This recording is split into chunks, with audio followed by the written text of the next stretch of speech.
bumping along until it became second nature to you.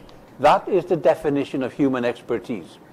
We become very good at something, and we don't need to have access to how we do it. Now think about that in a kind of more high-level human skill, such as medical diagnosis. Okay? Now, if you were to fall over and be seizuring on the floor and having all kinds of funny wobblies, you'd be transported at high speed to Aberdeen Royal Infirmary to accident and emergency. An experienced consultant would take one look at you and go, that is, and probably be spot on. Okay? This person has had a head trauma, probably bilateral occipital cortex trauma. Get the scanner. And they're usually right. Okay? So if you say to them then, how did you do that? Seemed obvious. Well, there's a bit of this and a bit of that. I don't know. They just do it. Okay? Now, if you want to build a system which can do this, you need to get at that expertise. So what do? You take the doctor, you tie them to a chair, and you apply electrodes? Tell me how you do it or I'll hurt you. No. Waterboard them? No. It doesn't work. They really can't really do it. So along came knowledge engineering.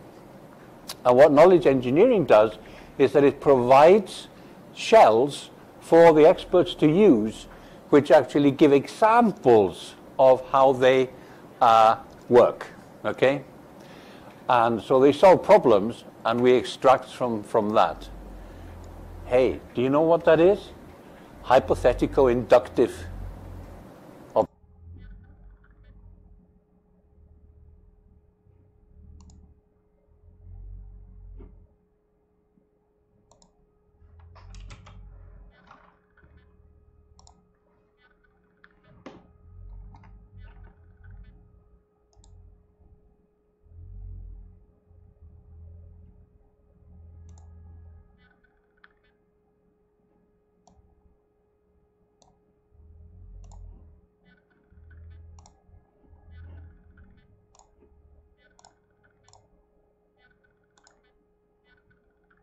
Observation. Okay? So it does all hang together. And from that, you build expert systems. And those expert systems, for example, diagnosis, turns out to be an extremely generic human skill. So you can use the same system to diagnose head injury as you can diagnose locomotive railroad failures. It works the same way. Okay? Because it's a human skill. The Cambridge Handbook of Human Skills, which is a massive survey done every 10 years, shows without a doubt nothing is ever mastered without practice.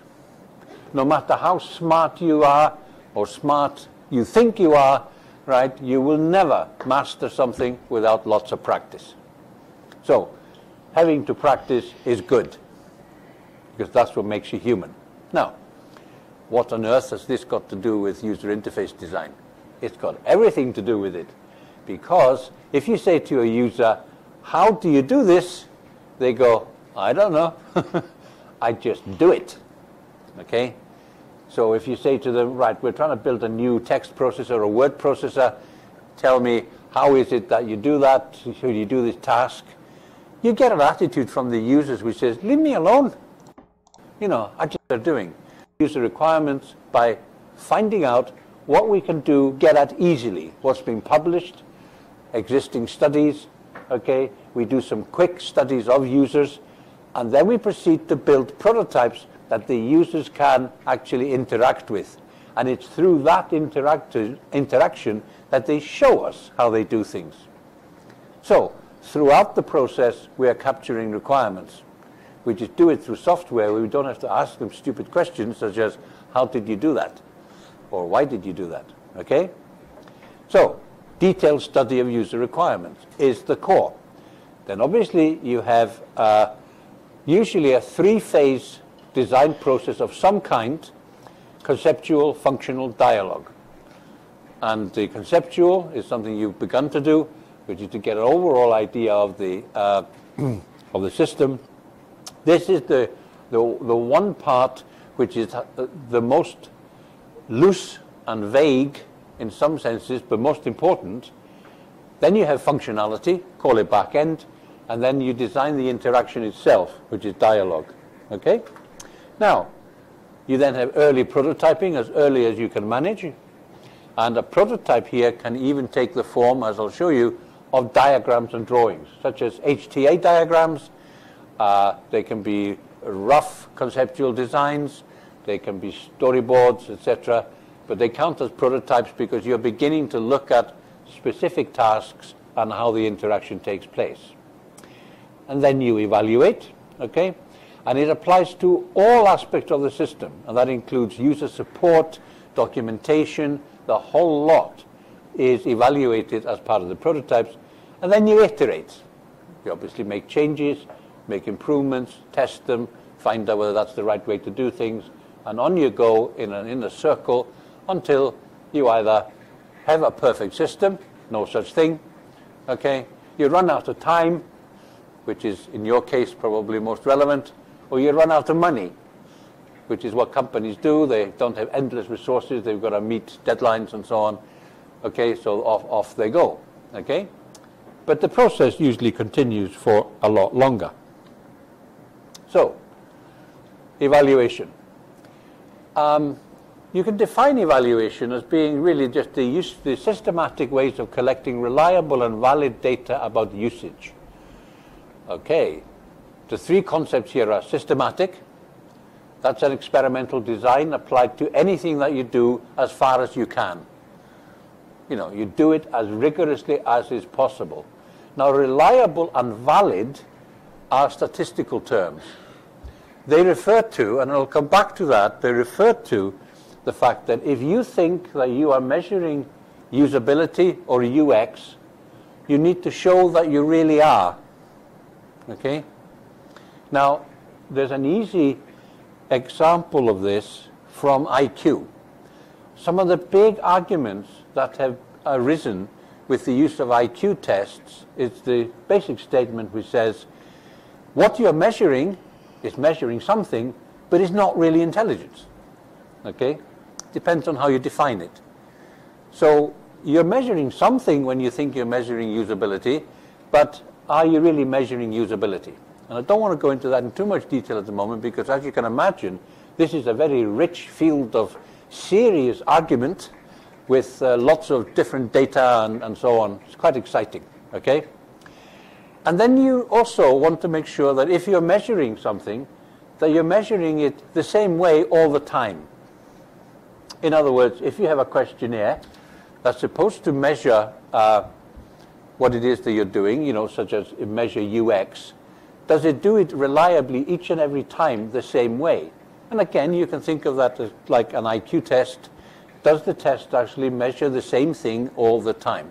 And there are ways of testing that. So what you have out there is questionnaire tools.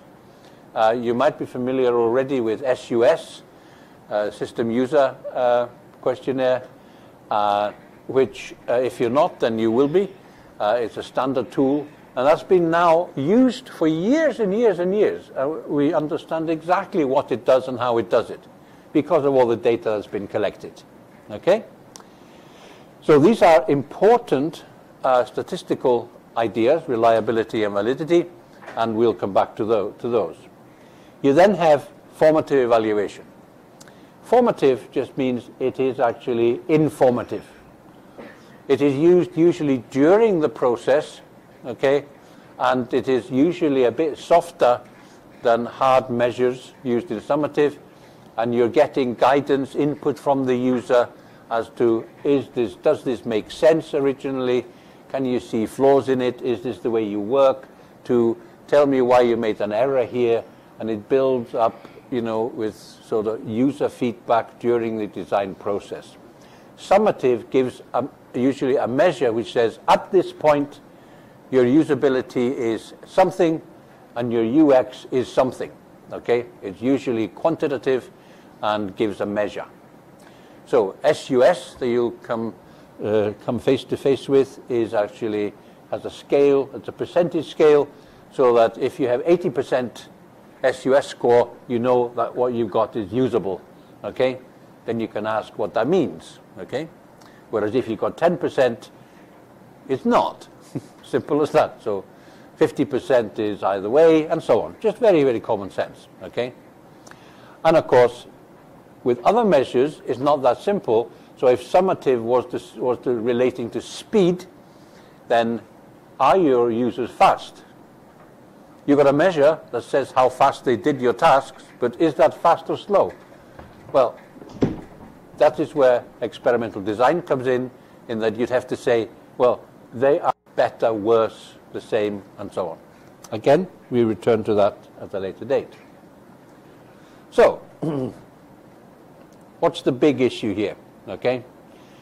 The big issue is that producing software is more than writing code. Okay? Programming in itself, coding, designing, can be very complex, okay? Because you also have to produce designs and you have to manage the software development. So this you all know, okay? So it isn't just about, you know, I enjoy coding, let me code some more. If you're producing something of scale, you know, there's a lot more to it. This whole software engineering process, okay? Now, in the 1960s and onwards, software engineering or software production began to really take off, okay? Prior to that, it was mostly restricted to very large companies, very predictable companies like IBM, AT&T Bell, you know, the telecommunications people, some universities, and the military. But then in the 60s, things began to take off, and what you had, of course, was increased complexity and scales, okay? The scale was much larger. This is the birth of databases, management information systems, large-scale control systems, and so on. And while it pushed forward at high speed and with great success, there were also a lot of software failures, okay, and a lot of late delivery, okay? So the software industry didn't get a very good reputation, and it caused something of a crisis, okay? Now, at a NATO conference, some person stood up, whose name I forget, and talked about, very simply saying, look, what we need is to use something we could call software engineering. And that was the birth of software engineering. You know, it actually is more complex than that, but the way it comes over always is kind of, oh, duh. Maybe we should have thought of that earlier. Okay, so it basically boils down to not necessarily the techniques that are used. I mean, the software engineering techniques, the algorithms, the coding techniques, they have really moved forward. I mean, for example, many of you who come through the school system here in Scotland would actually have been taught how to code at school using Visual Basic. I'm totally tired. Which has been, you know, a popular teaching tool. Okay, invented by Microsoft, almost entirely to deal with user interface development. Human-computer interaction. Because it's an event-based system, and the user interfaces are button pushing and clicking events. So it's an example of how a manufacturer of software, Microsoft, actually was meeting particular needs, and it's based very solidly in human factors and in cognitive science, based on frame theory, okay, not unrelated to case-based reasoning, etc., okay, very solid theoretical background behind it. But while the technical companies and universities have been inventing their own programming languages, and still are, to deal with things and to invent new ways of doing things, then they actually are not the big source of problems. The big source of problem is information. You need lots and lots and lots and lots and lots of information.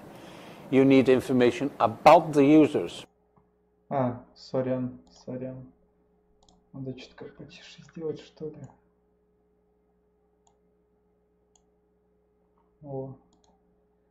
Этот экзамен Human-Computer Interaction, то есть взаимодействие с пользователем с компьютером. Тут такая теория жесткая про как доказывать. Ну, типа, не так легко это все, что обычно, ну, математическую теорию тебе что надо доказать математикой, а как доказать, что дизайн хорош?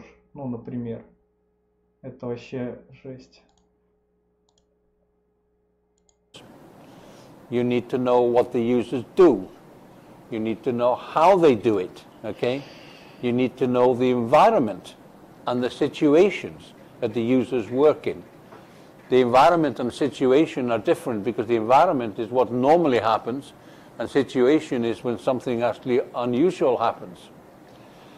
You need to know how things change in the short term. You need to know how things change in the long term, or you need to guess. And then, to crown it all, we need information about things we don't know about. And that's experience showing that things always crop up which was not thought of and no idea it was going to happen, and we need a way of dealing with it. And it's that we need information about things we don't know about that despair begins to set in, right? And you reach for the tranquilizers. Okay, one thing that was shown from the beginning of the sort of modern process is that the traditional models in software engineering, like the waterfall model, do not cope with these problems. Waterfall is a great way of doing very well-defined, well-analyzed software engineering products, and fine. It works for that, but when it comes to usability and so on, they can't cope with it simply because they don't allow you to iterate. Okay? So while it's a solid way of producing... Ну, да, но вот... Ну, он и есть о том, что, типа, надо юзеров спрашивать, какие технологии применять, чтобы у юзеров спрашивать, что именно надо спрашивать, как надо принимать результаты. Интересное, но слишком нудное. Их причем не одна, а 9. Тут третьего, не, четвертого, сейчас смотрю. Жесть просто. Something, okay. Слишком много ненужной информации. Ну, точнее, как примеров он говорит и так далее. Я просто не до конца помню эти лекции из-за того, что я засыпал на них, когда сидел. Повезло, что лектор все записывает. Ну, можно так еще раз посмотреть. Evaluation and rapid change doesn't cope with it, okay? So, one thing is accepted. We cannot collect enough information at the start. And the waterfall model and these traditional let's analyze, let's design, let's implement, and let's deploy, they can't work. Because you can't collect enough information at the start to allow you to do that, to end up with something that everybody needs. So, what are our needs? What is the big issue here? Well, what we need is processes that allow us to discover information and knowledge, not just little bits of fact, okay? And this is sometimes referred to as discovery-oriented processes, workshops in goal discovery, parts of iteration, part of control and management. So discovery-oriented processes is a term used in the HCI community, okay, by different people, and it's very similar to referring to the whole process of design as being a workshop in goal discovery. In other words, you're trying to find out information generally, and in specifically what it is that the user wants to do, and how they intend to get there, and how they would normally get there. Okay? And it's through iteration, patient iteration, that you get there, and that, of course, is also needs to be controlled and managed carefully. So it becomes like an investigation, okay? And so we need to be clear as to what kind of what might be those processes that allow us to discover information and discover knowledge about the users. We also need very clear definitions of what it is that we're trying to get to. In other words, we need metrics. we need to be crystal clear about usability criteria.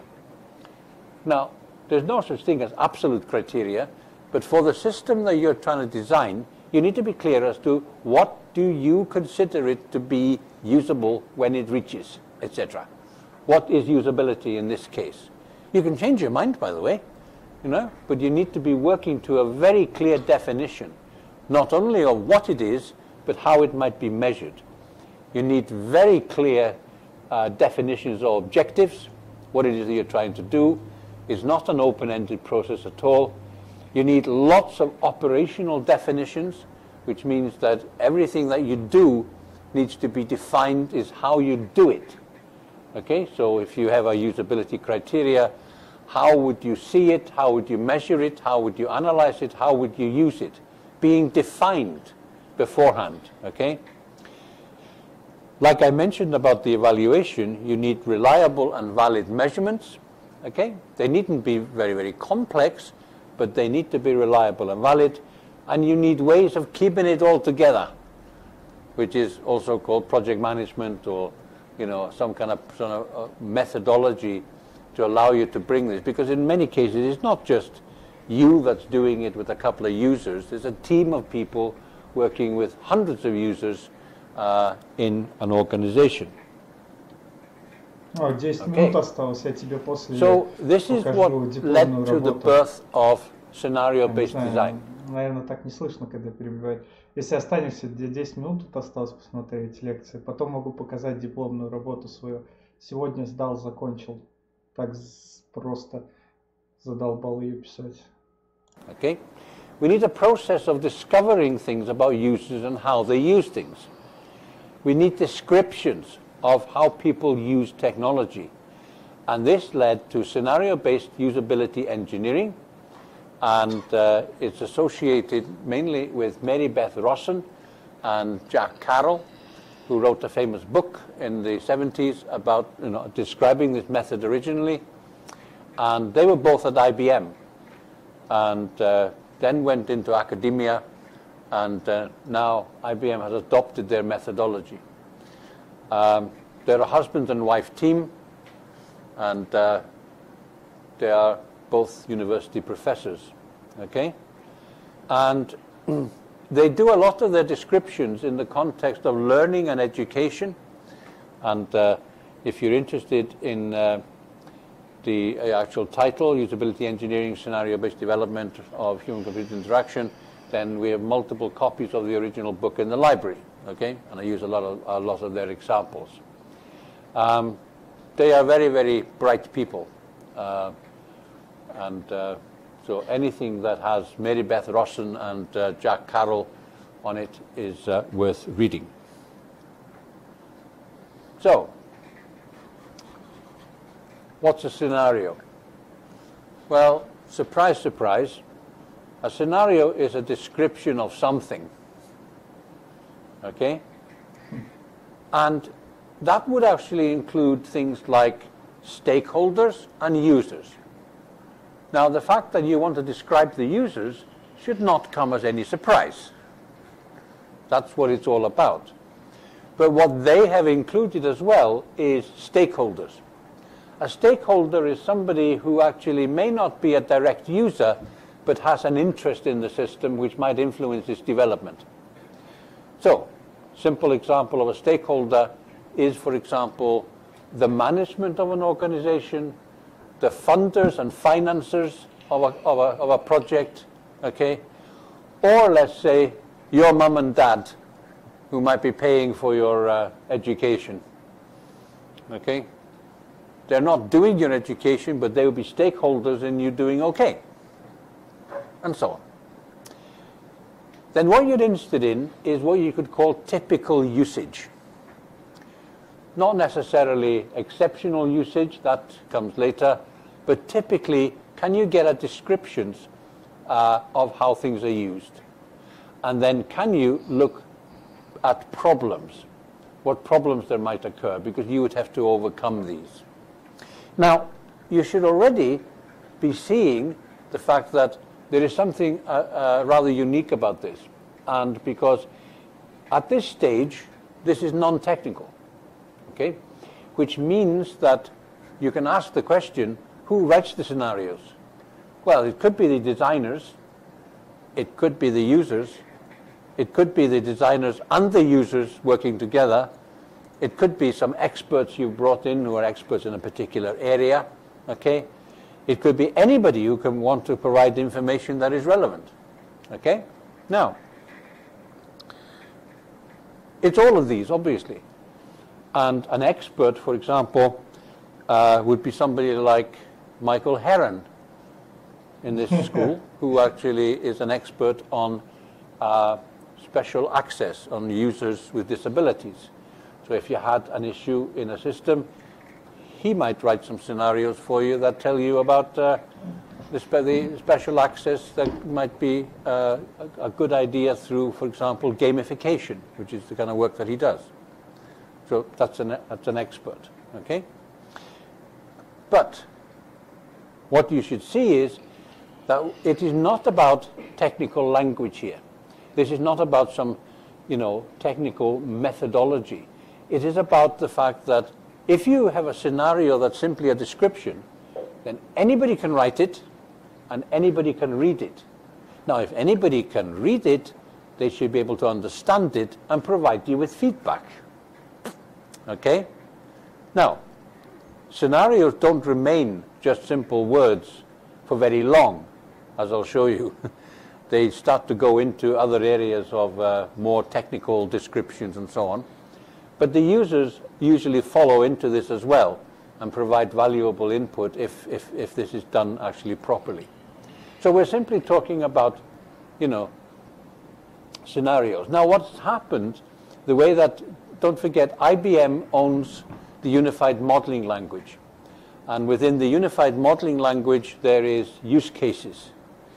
And use cases are used in scenario-based design. They are a link from descriptions into software development, okay? And so what has happened is that industry nowadays talks a lot about show me use cases. And what they're really saying is show me scenarios, okay? Write me a scenario that is typical for a user or a usage and so on.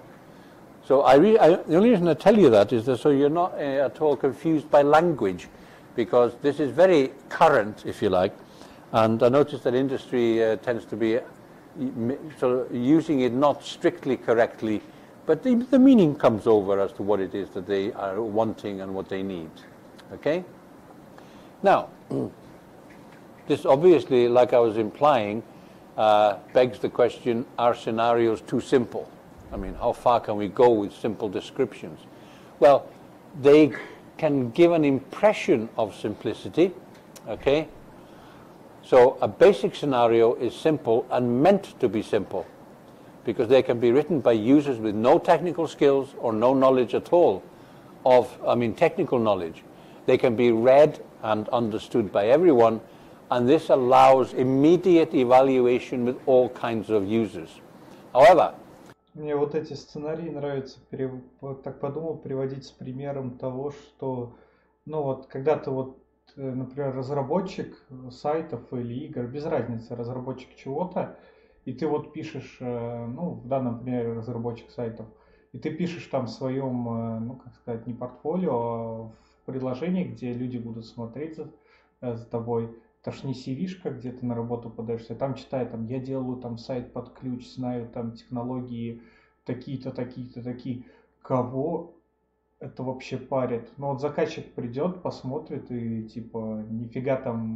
нифига не поймет, возьмет, плюнет на это, что надо объяснять все простым языком юзерам, то что все время простым языком заказчикам, что ты можешь предложить, что сделать и так далее. А здесь пример приводится, что юзеры должны просто читать, просто делать. The scenarios are the basis of more complex analysis.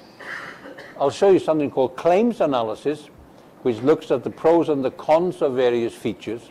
So it begins to sort of break down the scenario into what is positive, what is negative. There are various ways of analyzing situations and the contexts. There's also formal task analysis, which can be used on the scenarios. and this also leads to further studies, which includes experimentation and some modeling work and so on. But the scenarios are still forming the basis on which, or the basis on which you collect information and verify it with the users. Now, each and every scenario, if it's about usage, has a set of key components. Okay? Now, they have a setting, they have actors, they have task goals, they have plans, they have evaluations, and evaluation here is what should I do, is it safe to do it, how can I do this? They have actual actions and events. Now, you can see that there's a bit more formality beginning to creep in here, right? So where on earth does this come from? Well, anybody here who is familiar, for example, with use cases, okay, and some aspects of object-oriented design will notice a familiarity here, okay? Also, if you've ever been exposed, I make it sound like radiation, exposed to task analysis, more formal task analysis, this is the kind of thing you see there. And it is simply borrowed from there. So, you need a setting, you need to take that into account. Как по мне, ну типа, я вот делаю свое портфолио, сейчас же универ заканчиваю, оно в разработке, все лето буду его делать. У меня типа портфолио получается, ты когда заходишь, выбираешь это, что ты хочешь сделать, заказать, или ты работодатель. Ну и типа уже когда человек, заходя, выбирает, там, ну буквально просто какая-то вылезающая окошко дверь, там вот как при смене языка только будет меняться контент, подстраивается для обычных по-простому все описано, для тех, кто ищет, типа более уже техническим языком и знания будут описаны. А портфолио одно и то же, там без разницы. The actor, okay, is usually people, unlike in UML, where in a use case they can be also bits of hardware. Okay, you need task goals, what it is you're trying to do. You need what the user tends to do, plans, evaluations, which means how you're going to do it, how is the user thinking about doing it, what the actions they take, and then events. And events can be anything, such as tripping over or, you know, the roof coming down onto the user while they're in the middle of the task. Okay, that would be a spectacular event. So, in every single scenario, you should be able to annotate it to show the setting, the actor, the task goals, the plans, evaluations, actions, and events. Ну, что-то вроде. Я не очень хорошо знаком с переломом. And если честно. Ну, наверное, что-то вроде. What that then leads to is an analysis of requirements based on the scenarios. And this is what are called stakeholder scenarios and problem scenarios. And I'll come back to problem scenarios in a moment with claims. Okay? Now, the most typical scenario of how people use things are called problem scenarios. It is a bad name. Okay? And Jack Carroll and Mary Beth Rosson admit that it was a bad name. The reason is that they're both psychologists and cognitive scientists. And in psychology, problem domain is a common word which just means whatever it is that you're working on. Okay? So if you're sitting here now trying to figure out which bus should I take home this afternoon, then you are working in the bus timetabling problem domain. Okay? Simple as that. It does not imply anything is wrong.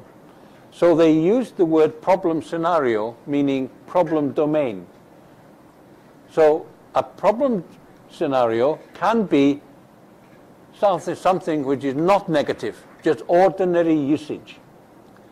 Whereas problem scenario can also refer to the user getting it all wrong. Okay? And So as we go along, I will just refer to them as scenarios more likely. Okay? So from the scenarios, you actually analyze requirements, those that have been produced as scenarios from the stakeholders and the problem and problems, and you then do these claims, which is the pros and cons. You then have three processes in scenario-based design. Activity design, you take scenarios, you do claims, and you evaluate these. You then actually do scenarios on information, which is you could also call information architecture. You have scenarios, you have claims and evaluation, and then you have the interaction design itself, scenarios, claims, and evaluation. Okay?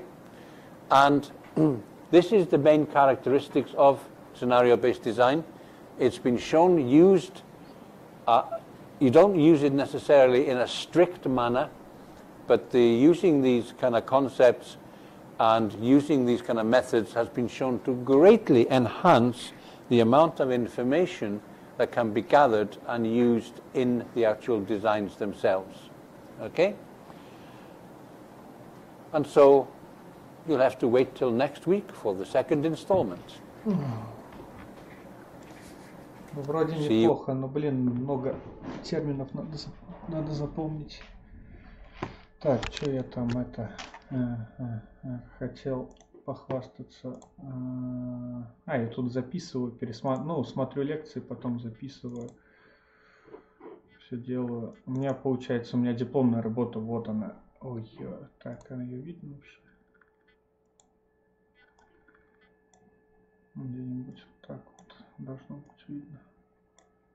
Короче, сама тема — это распознавание эмоций на веб-платформах, то есть распознавание эмоций в вебе пользователей. У меня получилось, если не считать аппендексы, где-то 22-23.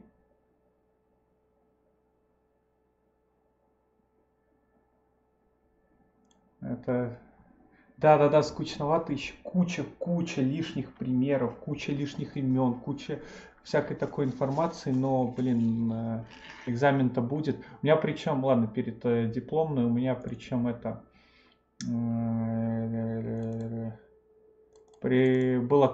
сдавал курсач неделю назад по этому предмету, тут вышло 5 косарей слов всего. Тема была создание системы, которая будет помогать старикам использовать интернет, безопасно. Надо было показать на примере, как это должно работать с выдуманными личностями, которые дают там все ответы. Выдумать личностей, выдумать, кто они, чем заняты, какой у них опыт, вот все сценарии придумать. Потом анализировать сценарии, потом анализировать ответы от юзеров, потом создать концептуальный дизайн. Я чисто придумал рандомное что-то там сделать, все диаграммы, устройство, которое будет показывать, подсоединяется. По идее, это у меня устройство, которое показывает и присоединяется к компу, там время, заряд, всякое такое, нужную информацию, и цветом загорается, если юзер, оплачивает банк, что будь осторожен. Потом walkthroughs еще, пошагово, потом разработка всего дизайна, откуда я взял этот дизайн, все придумки, каждый пунктик описать, опять все проверить и прийти к идее заключения продукта. Это был курсач. Но он простой, его, наверное, за дня 2 сделал. А вот дипломку я жесть. Распознавание эмоций в вебе, тут получилось реально больше 25 тысяч слов. У меня получилось сначала, там куча фигур еще, причем таблицу надо было делать. Там чарты, introduction я ввел, писал, как в обычных дипломках, структуру, легальность. Потом надо было описать все эти про индустрию, в общем, до хрена все. Мне, кстати, повезло, я очень много с русских взял. Особенно, я не знаю, откуда эта тема с распознаванием объектов, эмоций и прочего очень развита в Казахстане. Там очень много референсов я взял оттуда. Там тестирование уже существующих продуктов, потом сравнение их, потом у меня идет, как работает вообще один из примеров, как работает технология распознавания эмоций. Там написал все. Потом я типа создавал приложение, но я не типа создавал. У нас пример дипломной работы для программистов, она намного сложнее, чем у других. Типа нам помимо описания всего надо еще и продукт создать. Я сейчас включать не буду, не будет работать из-за того, что камера закрыта. Ну, короче, у меня создан продукт, который анализирует эмоции, хреновенько анализирует. То есть там идет машинное обучение, вот там я описываю методы, которые я использовал. У меня получилось 3 главных метода. Первый метод я использую сторонний API, типа Oxford Project, Critos и Affective. Это 3 главных, которые вот в вебе могут... Ты скидываешь им фотку, они тебе возвращают в JSON формате результат. Второй, я пытался улучшить результат, там всякими разными методами изменения картинки и прочее. Но я там делал с помощью CSS3 фильтров. Это довольно легкий метод был. И метод 3 я уже создавал свою систему я тренировал каскады. Ну, это, если ты что-то слышал про машинное обучение, ты знаешь, что такое каскады. На основе натренированных каскадов. Прикольно. Я просто вот сравнил, у меня много знакомых, которые тоже заканчивают году, там по каким-нибудь предметам типа бизнес и так далее, у них так все просто. Не надо ничего делать. Вот, там всякие нефункциональные requirements, quality, который должен быть, потом дизайн надо было запланировать, почему, что я выбрал, что я использовал и так далее. Вот потом идет описание, какие технологии я использовал, зачем я использовал и прочее. Вот методы. Ну потом уже последний это там я тестировал. Дипломная работа. Ну вот, методы, потом я вот тестировал метод 1, там был по эмоциям просто... Ну, по сути, я каждый собрал этот датасет с кучей эмоций, со себя нафоткал и так далее. Первый это отправлял вот в эти 3 API-шки, короче, получал результаты, получал анализ, изменял смотрел, какие результаты получатся, вычислял точность.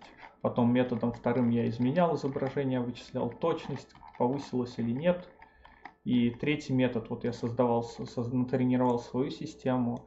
Вот там использовал, например, 10 изображений эмоций и 200 изображений бэкграунд, типа positive и negative pictures. После тренировки там выдавался какой-то определенный результат. В вебе,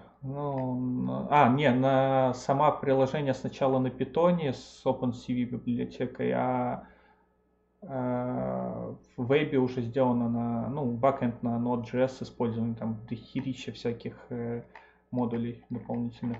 Плюс сделал расширение для хрома, которое сканирует, фоткает лицо и отправляет на сервер для обработки. Типа такого вот, что-то простое. Лень сейчас открывать, там получилось. Это да, все тесты, это жесть. Вот, так, логбуки. У нас еще помимо этого куча всего надо было делать. У меня тут несколько этих скриншотов есть. Мне не было задачи запариваться на дизайне, поэтому я сделал простой дизайн.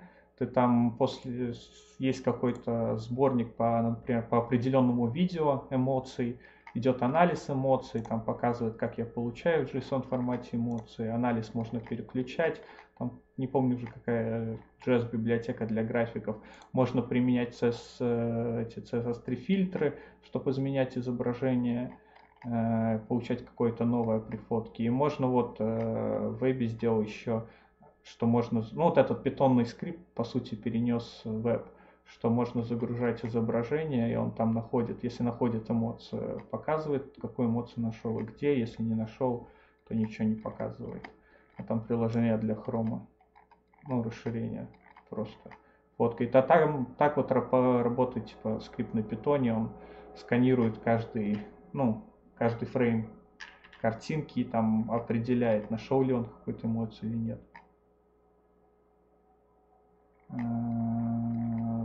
Анализ произошел, я натренировал с помощью машинным обучением каскады.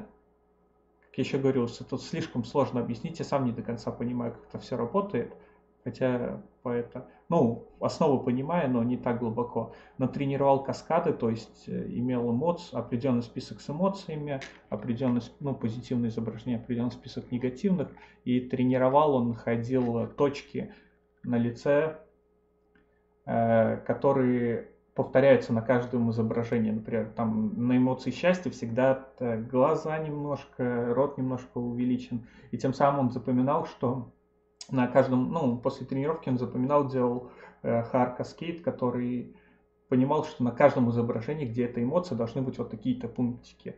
И вот так вот он и отображал. Это мой постер на защите диплома там был. Надо было защищать. И там немного там всяких дополнительных вещей. Сегодня сдал, я задолбался конкретно. У меня еще проблемы были, потому что все это заняло, очень много памяти. Не памяти, это занимало очень много места. Где? Нет, не тут, ладно. Здесь мне не надо быть. И когда я сабмитил проект сегодня, у нас есть система Турты, надо по ней все университеты соединены, все школы, университеты и прочее, она проверяет все на плагиат. Засабмитил репорт, 20, у меня получается 22, но если открыть структуру, это там все 9%, то это на все референсы даны, ссылки. Там 22% всего, из них 13% это вот такого, что уже заапложено, все тайтлы и так далее. Вообще не важно. То есть 9% плагиата получается, это охеренный результат. Там, чтобы было видно с каждого ресурса, вот список ресурсов, откуда эти проценты. Просто минус огромное количество и меньше процентов. Это очень хороший результат получился. Вот, и я закрыл. Нет, не закрыл. Вот, и потом у меня получилось, эти все файлы надо было субмитить. Максимум всего 500 мегабайт, у меня там немного больше в библиотеках. И мне повезло, у меня там на самом деле очень много кода взято откуда-то, там со всяких гитхабовских репозиториев. Не все я полностью писал, но все это скомбинировать вместе, изменить, чтобы работало, потому что я не нашел, нет пока такой технологии, что просто как распознавание эмоций зашел и распознал. А в основном это распознавание типа лица или объектов, да. Вот. Спасибо. Главное, чтобы максимальный грейд получил. Это, очень важно. У меня в прошлом году просто хреновые оценки. Не в прошлом году, в прошлом семестре. Что-то совсем все плохо сдал. Там тоже было использование искусственного интеллекта, создание, всякое такое там.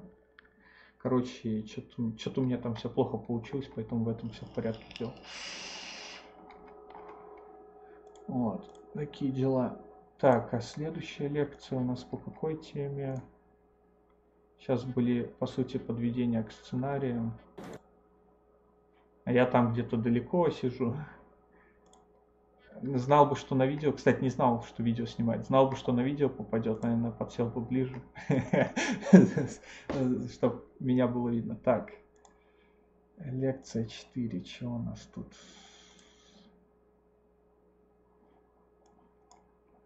Так, usability evaluation. Против user experience. Академия против индустрии. Методы. Принципы дизайна. Вот, наконец-то, walkthroughs будут. Вроде эта лекция должна быть поменьше, но опять много скучной фигни будет. Так что, не знаю, кому интересно, может посидеть, кому нет. Что такое?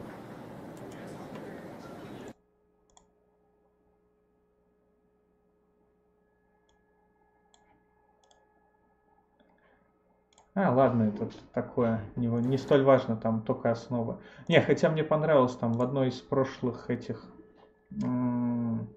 вот в этой вот было, про то, как строится, вот в этой вот было, про то, как строятся догадки и пруфы у людей в головах. Я просто, я не знаю, как, кто к чему относится, я просто ярый, можно сказать, атеист и прочее. Вот, и как вот строится, и я против многих предубеждений у людей насчет национальности, насчет всего-всего, это там очень много бреда насчет этого считаю, как там строится мышление у людей, не знаю, почему это так сильно относится к этому курсу, но там было, полчаса он об этом рассказывал, разные виды, что есть пруфы, типа математические, так как когда ты доказываешь что-то, там пруфы эти пруфы права, то есть легальность и так далее, которые прописаны в законах. Пруфы догмы, это когда кто-то тебе, кого ты считаешь лучше себя и умнее, написал что-то, и ты этому подчиняешься. Пруфы, что вижу, то и знаю. Это когда вот как многие сейчас есть, которые говорят, что Земля плоская, а это все остальное в фотошопе. Вот эти, он там как раз примеры приводил. То есть, очень много промышления, поэтому не столь важно, я там посидел, так посмотрел. Думаю, это поважнее будет. Okay, this is where we were at last time, and what I was talking about is the phases of scenario-based design, and if you remember correctly, then scenario-based design is an add-on. It's not a replacement for other standard user-centered design methods, okay? What it actually does is that it value adds the usual requirements capture, design phases and prototyping phases by adding design phases which are aimed at communicating with the users in a way which is unique, new and extreme. Его самое тупое не на X2 не поставить на перемотке, не пропустить какие-то, потому что непонятно, в каком моменте он говорит нужную вещь, в каком ненужную. Из-за этого приходится слушать очень много лишнего. Экзамены довольно-таки, вот пример экзамена, который был в прошлом году. Типа есть 5 вопросов, на них дается 3 часа. Вот. Надо ответить на 3 вопроса из 5. Вот там первый вопрос, например, там про модели, ментальные модели этих графического интерфейса, вот что такое. Берешь один вопрос на одну тему, отвечаешь, берешь вопрос. То есть довольно-таки проще, чем он рассказывает. То есть он очень много лишнего, то есть полезного в общем, но не полезного для экзамена. Из-за этого проблема вынести что-то. Там, например, концептуальный дизайн, как рассказать, как все строится.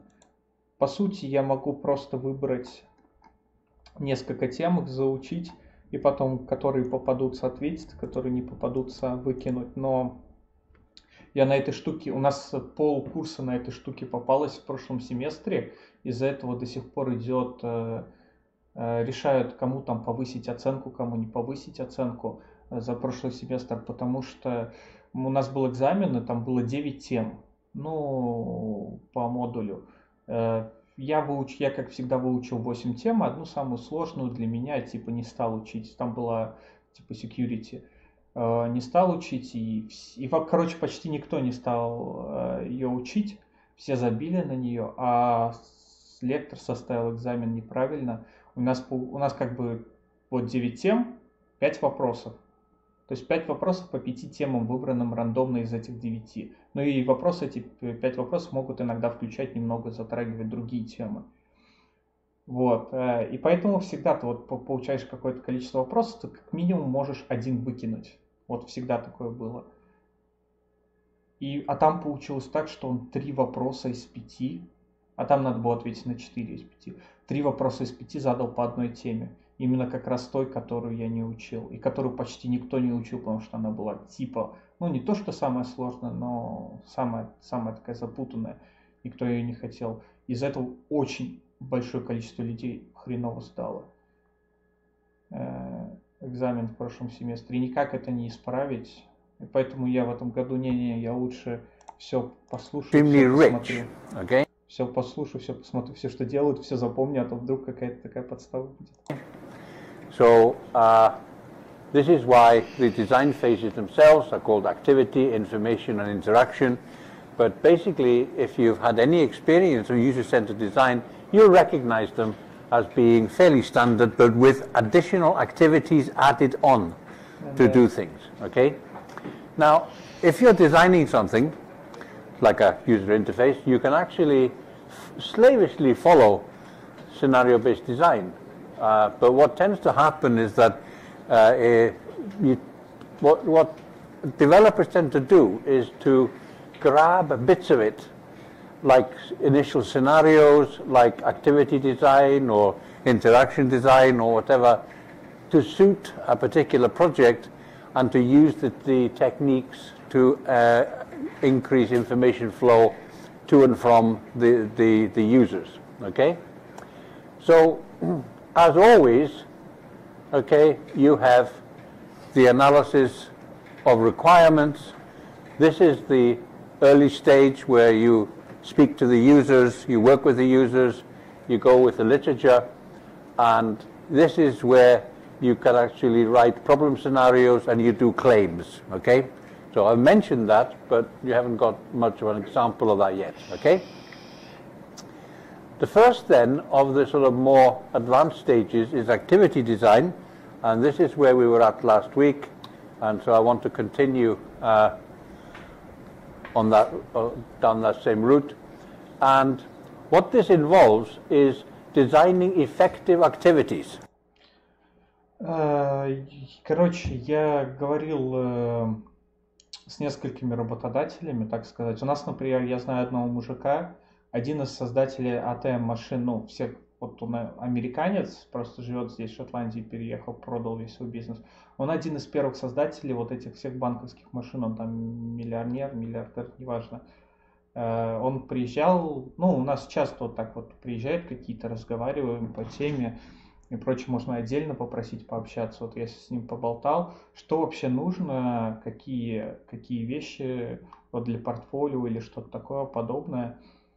И вот не только он один мне сказал, а другие тоже. Самое главное даже не то, что знания должны быть базовыми.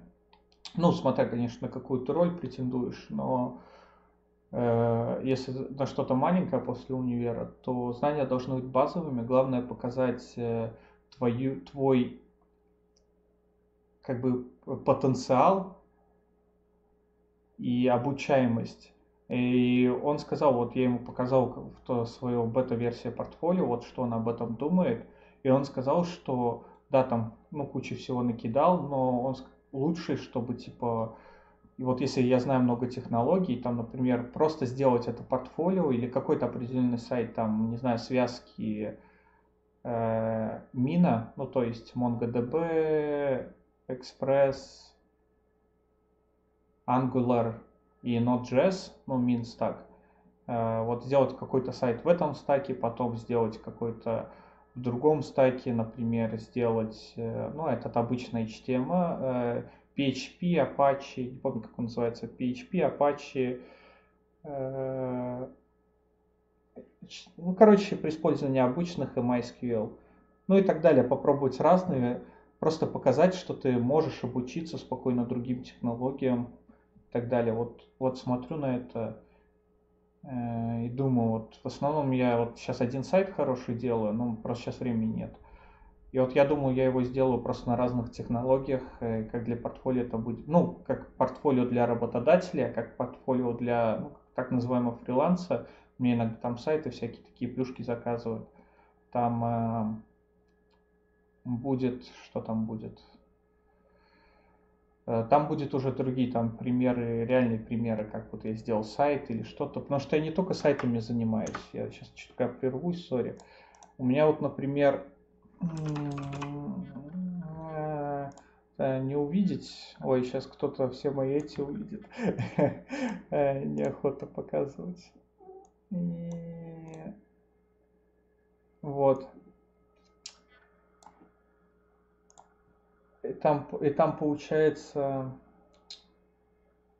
не этот, где у меня менеджер видео. Блин, не помню. Я загружал, мне надо было показать игру, которую я сделал. Делал по одному из модулей, вот в этом семестре было 3 модуля. Вот это UX штука, Web Security и как раз Enterprise Web Development. Зашибись. Еще YouTube не работает. Ой, ладно, неважно. Сейчас. И вот по Enterprise Web Development надо было сделать онлайн MMORPG игру. Ну, довольно, что не такое, слишком несложно. Сказали, что мы сделали и так слишком сложно. Вот у меня получилось. Что у меня получилось? Hello, so there is... Так, у меня получилось типа обычная, ну, я там делал серверную часть на Node.js плюс Socket.io, этот компонент для чатов и прочего.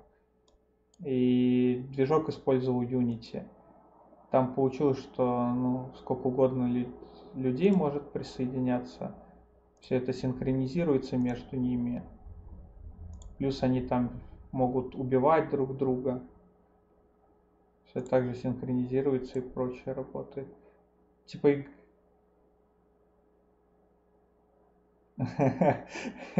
Это да. Не, это что-то у них... А фиг знает, что у них с этим. Ну вот, и получается там чат добавил. Здоровье. Короче, просто бегать, играться. Сколько угодно юзеров. Ну и там самый простейший чат, что типа пишешь сообщение и у тебя там над головой оно высвечивается, типа VR-чата функция. Все, игра довольно простая, но заняло столько времени ее сделать. Ну и всякие, в прошлом семестре были всякие приложения делать и прочее, то есть и куча всего в портфолио можно добавить по разным технологиям. Это, блин, эти все настолько там игры, все эти тестирования приложений, настолько все недоделано, что стыдно в портфолио добавлять. В этом-то проблема. По сути, я ничего пока что и не могу показать такого вот крутого в портфолио. Поэтому буду что-то все лето фигарить, дорабатывать, делать. Может, что и выйдет. Okay. So notice that the word activity here replaces task, although task analysis is involved, okay? And so you can define this as saying that a design is effective to the degree that it satisfies the needs it is intended to meet. In other words, you're looking, you know what you're wanting, and you're looking for ways of being able to design an activity that is basically something that the user needs. Okay? По проекту есть очень много чего интересного на лето. Ну, мне немного больше повезло в этом, меня просто заказали. Я сейчас фигарю параллельно бизнес, ну, стараюсь сделать с мужиком, а что его включает, можно так сказать. Он занимается у нас, ну вот я живу в городе Абердин, он такой третий вроде самый большой в Шотландии, третий, наверное, да. Вот, и он занимается, у него компания своя по перевозкам. Ну, он литовец, ну, русскоговорящий, вроде литовец. Он занимается этими, ну, man in van, это типа ваны, не знаю, на русском также говорится. Короче, эти ваны, которые перевозят там с квартиры на квартиру вещи. У него там несколько работников, он вот такой. Вот мы делаем проект, который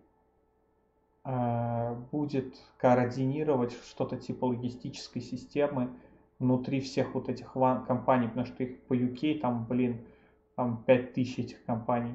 И вот всю логистическую систему этих компаний объединить, чтобы они могли продавать заказы, перепродавать и так далее. Вот этим занимаюсь, у меня там наброски есть уже, там сайт, но Там очень много проблем, там надо с Google картами работать, чтобы заказы передавать. Там довольно сложная задняя часть системы. Там с одним индусом буду делать.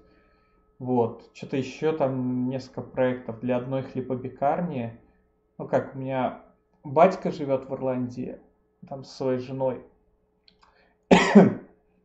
И у них хлебопекарни есть в Ирландии, у него и в Англии хлебопекарня с партнерами у них там открыта.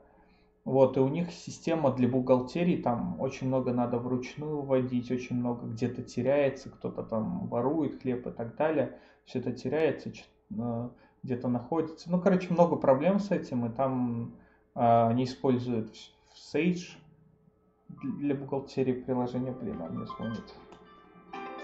А не хочу отвечать. Вот, и надо было там соединить Sage плюс несколько других программ в одну некую систему, где можно будет репорт дать с анализом. Вот этим буду тоже на лето заниматься. Что-то такое real life problem, не знаю, как это еще назвать. Чтобы было показать какие-то реально работающие проекты.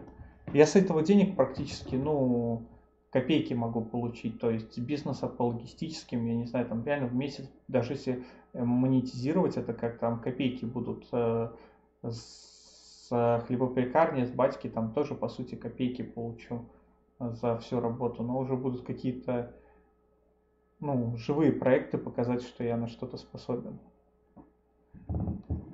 Но в то же время я там проседаю по верстке, я хреново умею верстать, я заднюю часть чуть больше делаю. Ну и прочее, везде надо слабые знания, надо повышать. И всего одно лето. Жесть. Что после универа вот сейчас закончится, а что и дальше делать буду.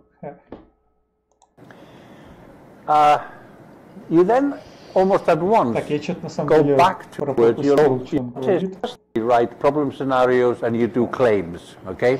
So I've mentioned that, but you haven't got much of an example of that yet, okay?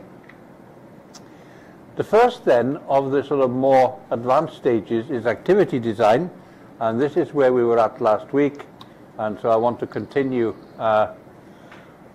on that down that same route. And what this involves is designing effective activities, okay? So notice that the word activity here replaces task, although task analysis is involved, okay?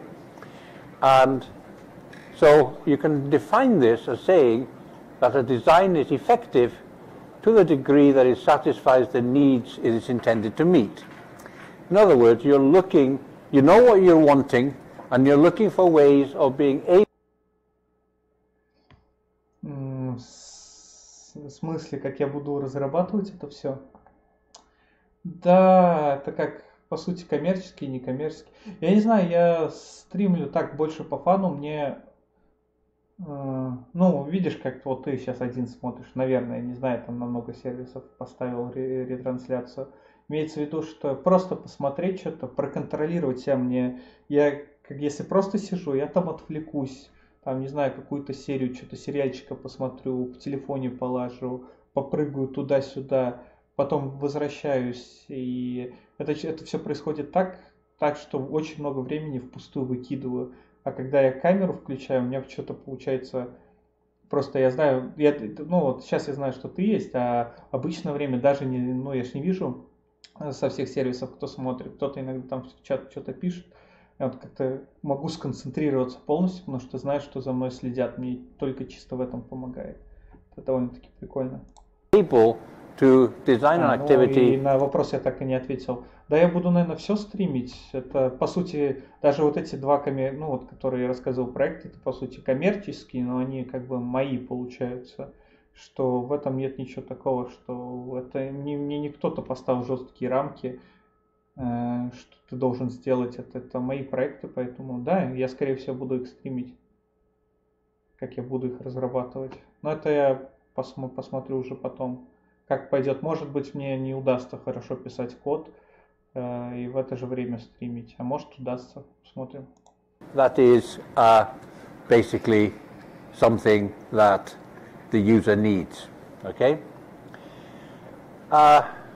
You then almost at once go back to one of the oldest questions in computing science, which is task allocation and automation. What is best done by a computer and what is not best done by a computer, okay? And why is this old? Because it's been debated since the beginnings of the computing industry. What should people do? What should computers do? And it has begun again being a very hot area at the moment with all the discussions about artificial intelligence, which is, should AI be allowed to flourish? It'll take jobs away from people. You know, that's the oldest argument of all. And is that something that we want? Blah, blah, blah. Is not a computing issue. It's a professional issue which computing people need to know about, but it basically is an issue for society to decide how they want to do things. However, a lot of the time, the task allocation becomes quite easy, okay? If you own a car with ABS brakes, do you think that it is wise to automate the use of ABS brakes? Of course it is. Otherwise, what would you like? 4 pedals? 4 braking pedals? Ты в этом смысле? Ну, я просто сам ничего научить толком не могу сейчас.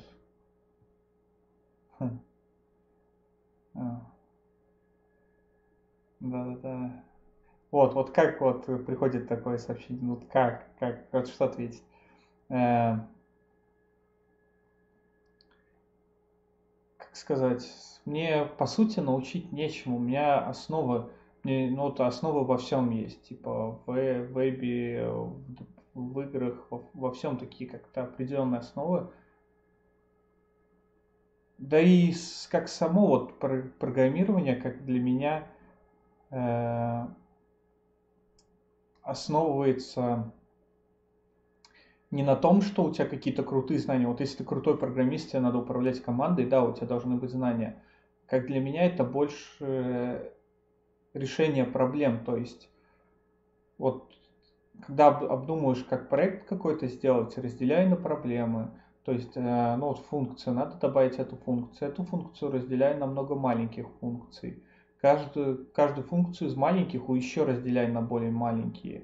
Ну и уже подхожу к этим объектно-ориентированному программированию, что типа и по отдельности решаю каждую из маленьких проблем. Чтобы решить какую-то маленькую проблему, там могу смотреть, я смотрю уроки, обучаюсь чему-то, потом решаю, как выходит решить эту проблему, перехожу к следующей.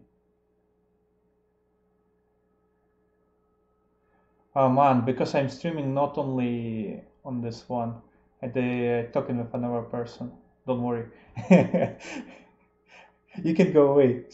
Sorry.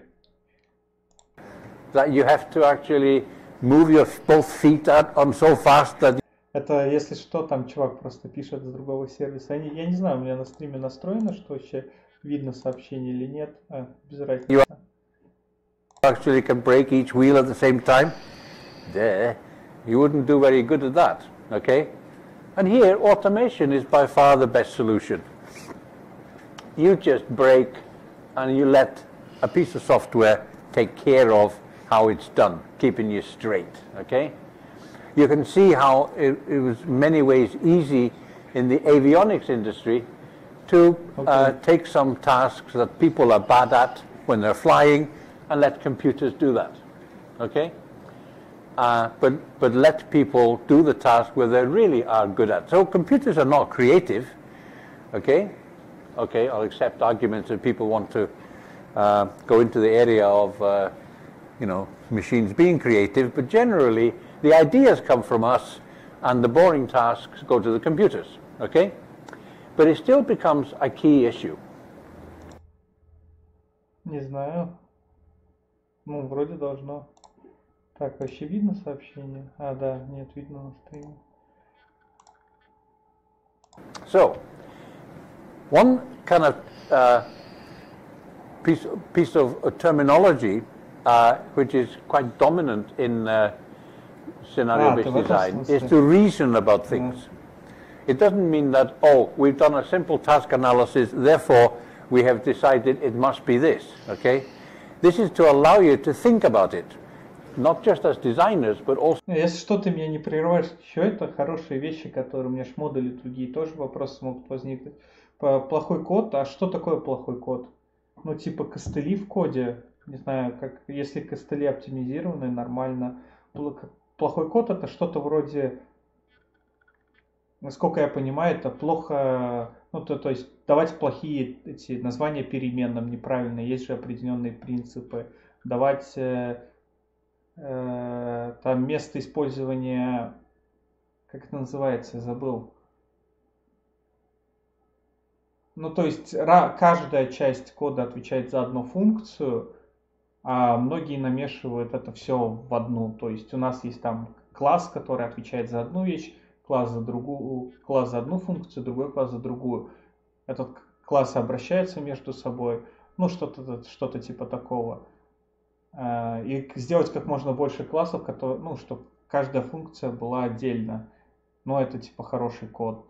Делать все там в одном классе — это плохой код. Ну, а что еще такое плохой код? Вот просто вот, как ты думаешь? Потому что, ну, то есть, ну, нарушение правил языка. Я просто думаю, что подразумевается под этим.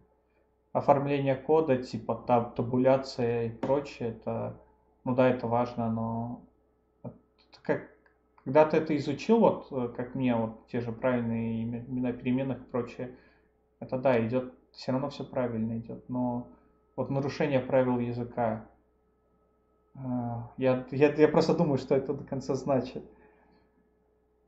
Нарушение правил языка.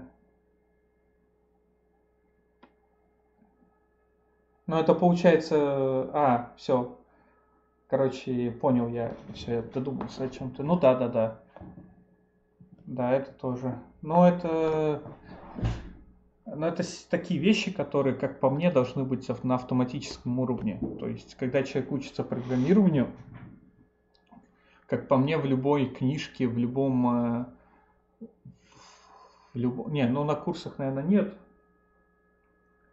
Ну вот, чтобы научиться программировать, ты учишь, как многие там, например, основы C-Sharp. Ну вот, например, тебе преподают основы C-Sharp. Чтобы дальше углубиться и изучить сильнее, нужно же изучить объектно-ориентированное программирование уже больше. Ты изучаешь объектно-ориентированное, там все же говорится вот про все эти проблемы.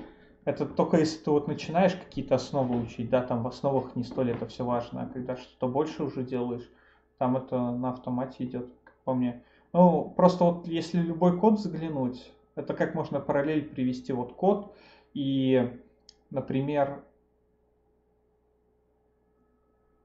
в Java Convention. Я Java, ну, работал, но я больше работал с этой Java Servers, ну, чтобы сервер настроить, ну, сервер на Java сделать. А в самой Java очень мало работал, но вот, да, вот как я говорил, если взять параллели между языком программирования, вот как ты пишешь код, взять параллель, например, как пишут статьи в научные журналы, ну, именно технические статьи.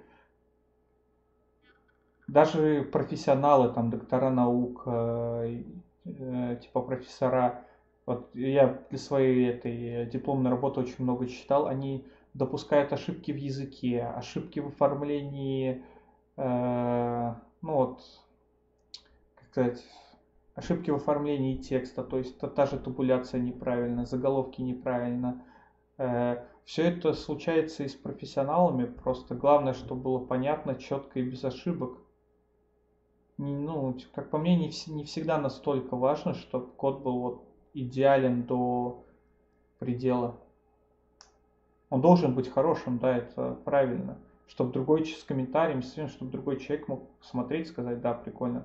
Не то, что индусы там пишут, а хороший четкий код, но не настолько, нет настолько сильных рамок. Я это очень много обсуждал со своим супервайзером в универе, когда писал дипломную, что типа, ну, у меня английский не такой хороший, и что какие-то вещи я описывал не точно. У меня больше, я до сих пор мыслю на русском языке, поэтому формирование предложений у меня в другом порядке. Но я думаю, ты понимаешь, о чем я. Зачастую пишу неправильно сформированное предложение. То есть его англичанин читает, он поймет, о чем речь, но построено оно неправильно. Но все равно понятно. Ну да, идеально ничего не бывает. Ну вот. И построено оно неправильно. Из-за этого получается, ну, то есть это все равно хорошее, то есть в какой-то степени хорошее описание, хорошая работа, как в любой научной статье, как коды и прочее. То же самое в кодах. Какая-то функция может быть очень крутой. Она может сделана быть не то что через жопу, ну просто сделана неправильно, ну типа не по канонам программирования, но работать без ошибок, давать нужный функционал и понять для любого человека, который посмотрит на эту часть кода, там, например, на эту функцию. Ну, то есть, как по мне, эти три параметра намного более важнее, чем вот, доведение до идеала. Ну, как сказать, задрачивать каждое, чтобы это все было перфекто по всем канонам. Also the users to help you Вот. through them thinking about it. So the scenarios are used here to let you reason about task allocation, okay? And they do it by producing hypothetical situations and that help you to think logically. Now, you realize that there's an implication here. When you describe a scenario of any kind in scenario-based design, it does not have to be real. Okay, you don't have to find one and think about it. You make it up, okay? Because what it is something typical, okay? Something which might capture what it is that the users want to do, okay? And this is all about mental models, okay? Mental models is what's in your head, remember, okay? And it's fluid, it's clever, it's common sense. Ну, кстати, вот довольно важная часть вот этого, ментальная модель, типа, ну, там, не знаю, пользователь хочет удалить какой-то файл, просто берет, перекидывает в корзинку. То есть, что он делает в реальной жизни. То ему не надо знать, что происходит сзади, там, то, что этот код просто удаляет, ссылка на эту часть кода удаляется при дефрагментации, ну, жесткого диска при дефрагментации, это вообще очищает, ну, там не суть. Ему не надо вообще знать, что такое происходит, а просто должны быть вот как ментальные модели. Мне надо это хорошо запомнить, потому что я уверен, что такой вопрос будет на экзамене. And it's usually wrong, okay? But it certainly is good enough for you to work. So it's the way you think about things.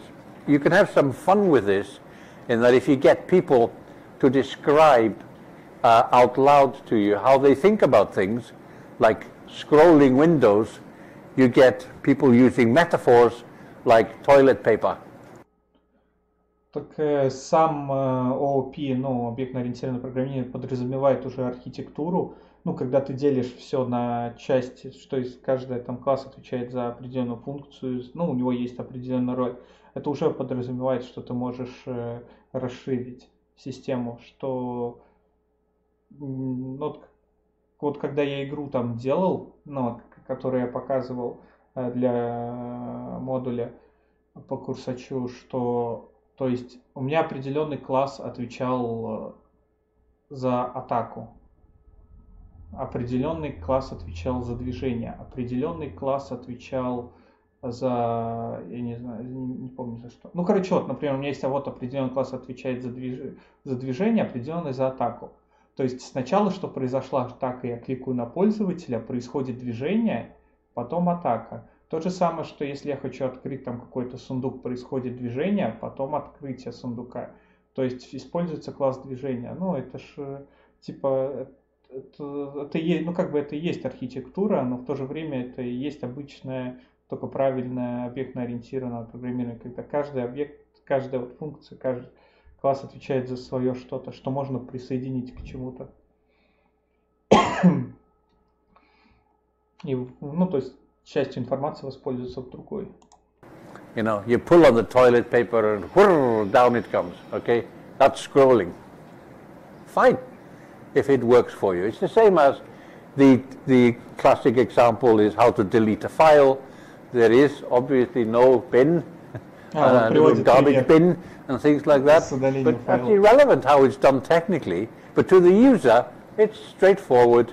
Mental model is throw it out. Ну, но это не имеется в виду, что OP это вот как 100% это предусматривает. То есть ты можешь вместе с OP сделать и не так, ты можешь сделать все через жопу, но имеется в виду, что когда учишь OP, ну да, вот шаблоны проектирования, ты прав, что это по сути как это, блин, я даже не знаю, как сказать, я понимаю, о чем речь.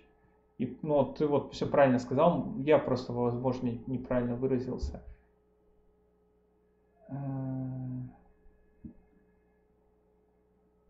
Просто вот смотри, прикол есть. Вот работаю я в большой компании, например, делаю игру. Ну, возьмем какую-нибудь популярную, например, Dota.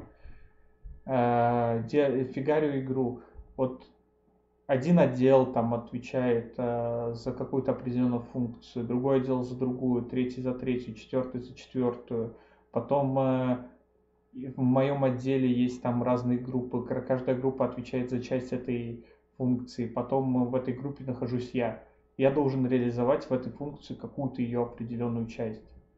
Ну, то есть, это тупой пример, я неправильно выразился, функции, это хреново звучит функция, но ты понял, о чем я. Какую-то часть выполнения этой функции, например, да тот же новый бег. И что это все должно соединяться между собой. То есть доделав мой код, и другой человек доделал часть своего кода, мы должны просто зааплодить это все должно работать вместе. Но это и как бы есть вот шаблон проектирования, когда ты делаешь по определенной системе, но в то же время это часть, без которой изучить, ну, вот правильное объектно-ориентированное программирование невозможно. То есть ты можешь все сделать по-другому, но это неправильно. То есть это уже, я бы уже не назвал это ООП, это что-то другое. Вот, но шаблоны проектирования это да, вот эта вот часть, это важно. Но это как, просто для меня это включается все, это ну, неотделимые друг от друга функции. Ну, неотделимые друг от друга понятия, вот так лучше выразиться. Away, okay, and then periodically you empty your bin. They haven't introduced recycling yet, although I actually think that Microsoft have got some ideas about recycling. So you can see that the difference here. The difference is that user models are ad hoc. In other words, they're built for a particular purpose, explain something. Про архитектуру. Ну, не всегда. Ну, не, я в моем примере, где я привел большую компанию, да, есть определенная архитектура. Не, вообще ты, наверное, полностью прав. Я просто в теории все это знаю. А когда сам разрабатываю что-то, я максимум разрабатывал, там, у нас был в прошлом году модуль, где мы должны были сайт делать, вот, сайт сделать на, ну, чтобы делали группа людей, чтобы у нас было, как называется, agile, ну, то есть мы его делали по системе agile и отфигачили код. Но это просто в моей голове выглядело так, мы делали все, ну, как нас обучали, мы делали все правильно, то есть четко. Код выглядел совершенно по-разному, но при комбинации всего вместе все работало точно. Как-то, ну, у нас получилось. Да, ты говоришь, архитектор нужен система, но мы заранее, да, договорились архитектуру, которую мы используем для нашего проекта. Не, ты в этом прав, но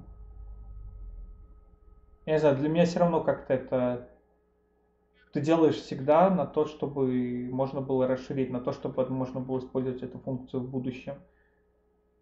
Просто, ну, мне кажется, даже если вот у меня будет вот Agile вообще великолепная вещь, серьезно. Мне безумно понравилось. Это Здесь в UK, наверное, все компании это используют, но это для того, чтобы это использовать, нужно реально команду людей собрать.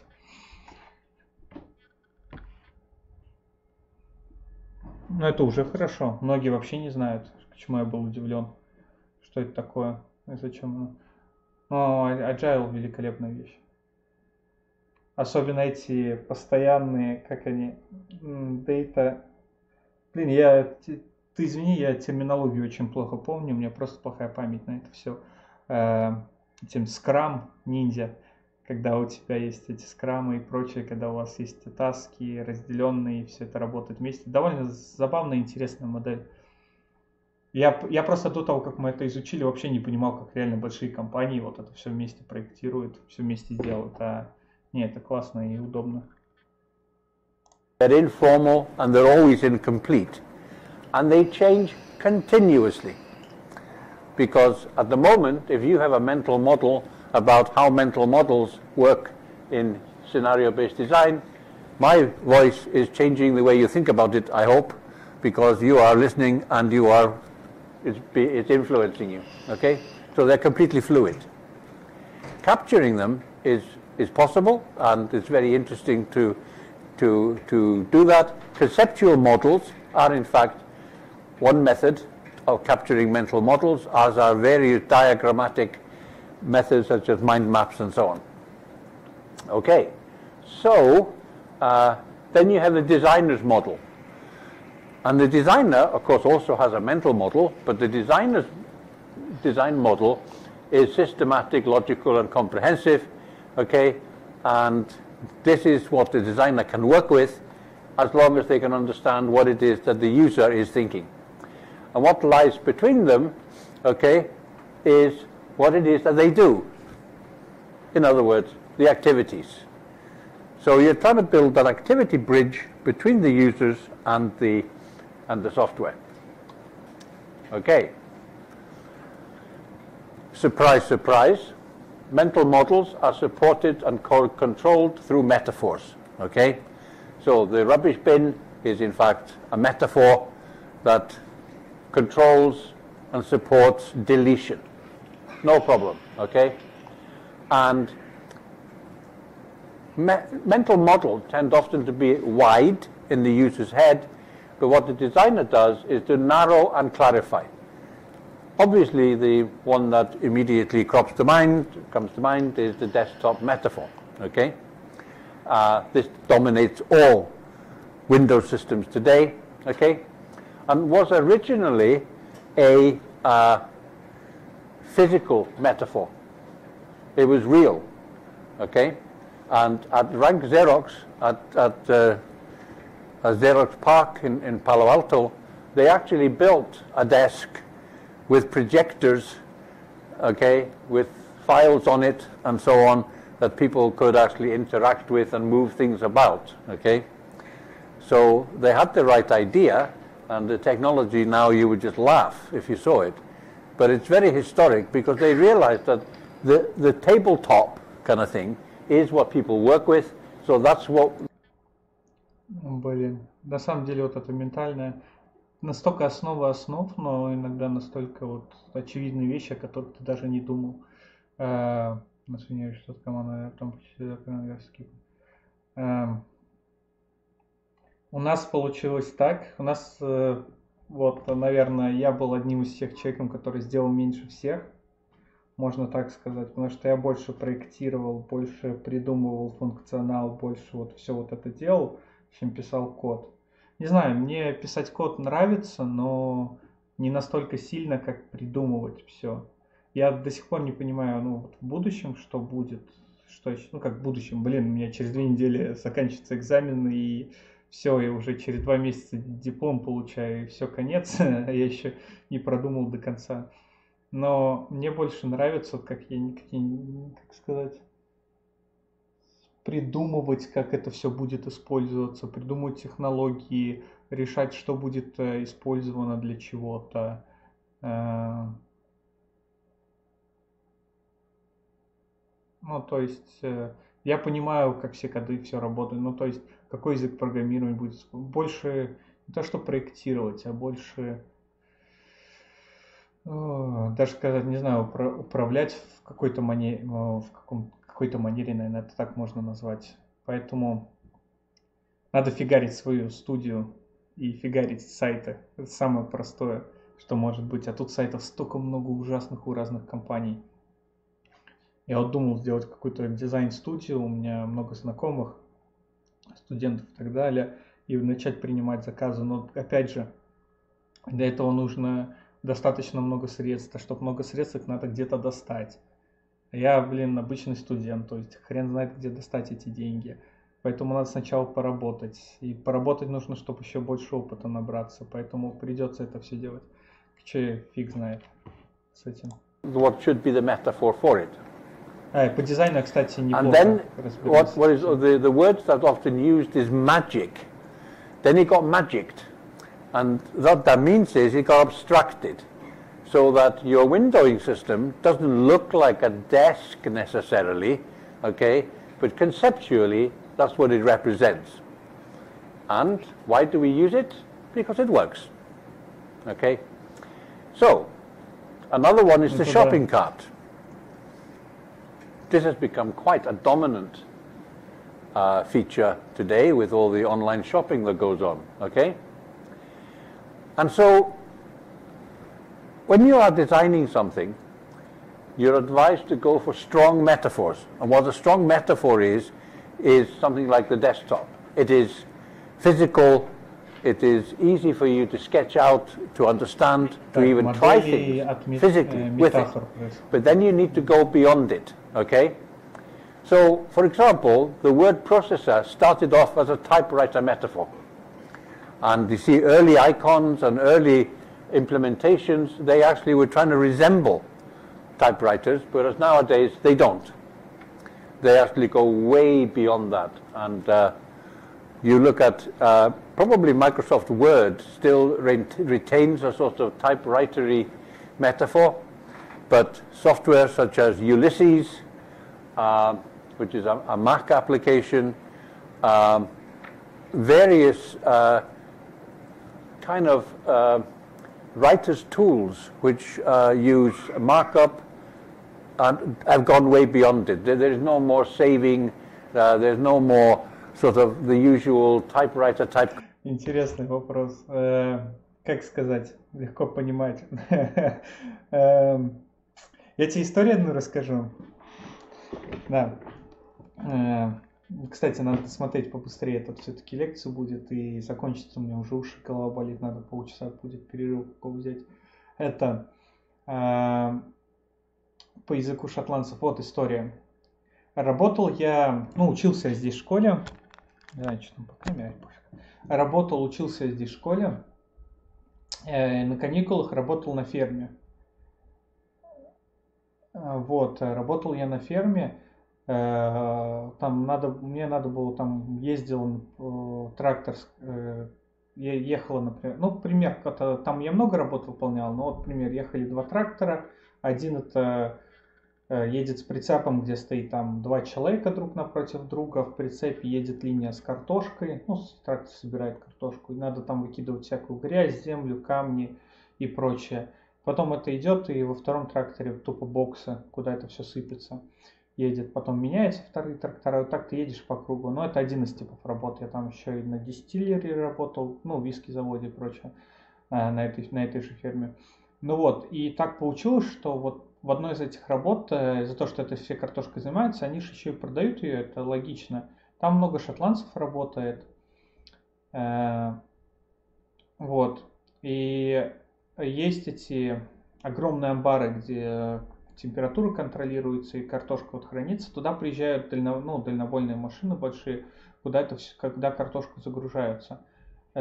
И так прикол был, что приехал англичанин с Англии и начал объяснять, а шотландец должен был погрузить это все, и начал ему что-то объяснять. Я стоял, рядом находился, начал ему что-то объяснять. Он такой, что-то они начинают разговаривать оба на повышенных тонах, смотрю, что-то такое. Зовет меня шотландец, говорит, ты понимаешь, что он говорит? Это англичанин с шотландцем на английском разговаривали. Ты понимаешь, что он говорит? Англичанин повторяет. Я говорю, да, понимаю. Говорю шотландцам, англичанин меня спрашивает, как ты его вообще понимаешь? Я такой, ну вот понимаю. И в итоге в их разговоре англичанин говорил, я точно так же само, абсолютно один в один говорил это шотландцу. Шотландец не понимал англичанина, но понимал меня. В то же время шотландец говорил мне, я говорил слово в слово англичанину, потому что англичанин не понимал шотландцев. Говорят на одном языке, они понимают друг друга. Потому что английский здесь звучит совершенно по-другому. То есть он более грубый такой, вот самый такой простой пример, например, шотландцы не произносят Т вообще. Чтобы привести какой-нибудь пример, возьмем простое слово, например, шотландец. На английском это, как пишется, так типа Scottish. Scottish. Как произнесут это слово в Шотландии, это Scottish. Типа Scottish, Scottish. Уже, пример такой слабый, но уже типа показывает о том, что если говорить очень быстро, очень много, то уже не каждый поймет, что это за слово, потом, когда Т не произносится. В то же время шотландцы очень часто используют какие-то вставки или модификации слова,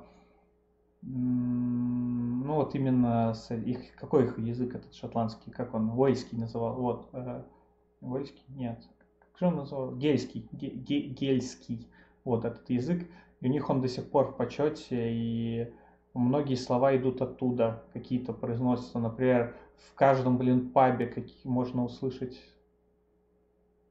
able. Я не шотландец, я произнести так не смогу, например, table, able, типа able, они же быстро говорят, когда между собой, просто Т заглатывается и вообще не произносится, bear, так и будет, вот в этом и проблема, не better, bear, но в контексте ты это все понимаешь. То есть в контексте ты даже не замечаешь этого отсутствующего Т. Вот. Гейский. Гельский. Не знаю, как это даже на русском произносится. Гельский. Вот. И это язык, на котором говорила Старая Ирландия, Шотландия, Уэльс. И проскакивают у него, то есть в каждом пабе постоянно слышно, как кто-то кого-то обсирает, например, там кто-то кричит we tinkle на уэльском, почему я Уэльс и Гельс всегда путаю, не суть. На гельском we tinkle это значит, кажется, как будто какая-то французская фраза we tinkle, это типа маленький член, вот так вот это we tinkle, и произносится в таком роде заимствование из того языка слов. И в то же время здесь также есть огромное количество диалектов. Например, диалект в Глазго – это такой адский трэш. У них слова, вот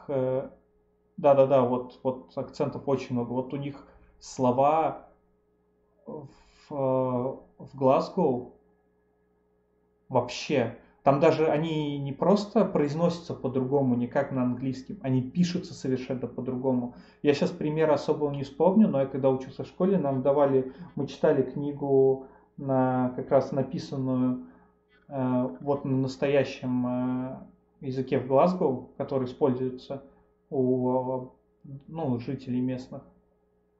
Там слова настолько по-другому написаны. Просто там, я не помню, mother, сейчас вспомню, как-то было что-то вообще такое, даже на слух, совершенно другое, и пишется совершенно по-другому. То есть здесь, я же сам из Латвии, типа в Латвии тоже там 4 основных акцента. Там в Латвии 4 основных акцента, это как совершенно разные языки, абсолютно разные языки. Это даже нельзя назвать акцентами, здесь то же самое, это абсолютно разные языки, которые, надо понимать. Местные почему-то понимают, местным это тяжело, но без проблем. Но как мне это вообще жизнь.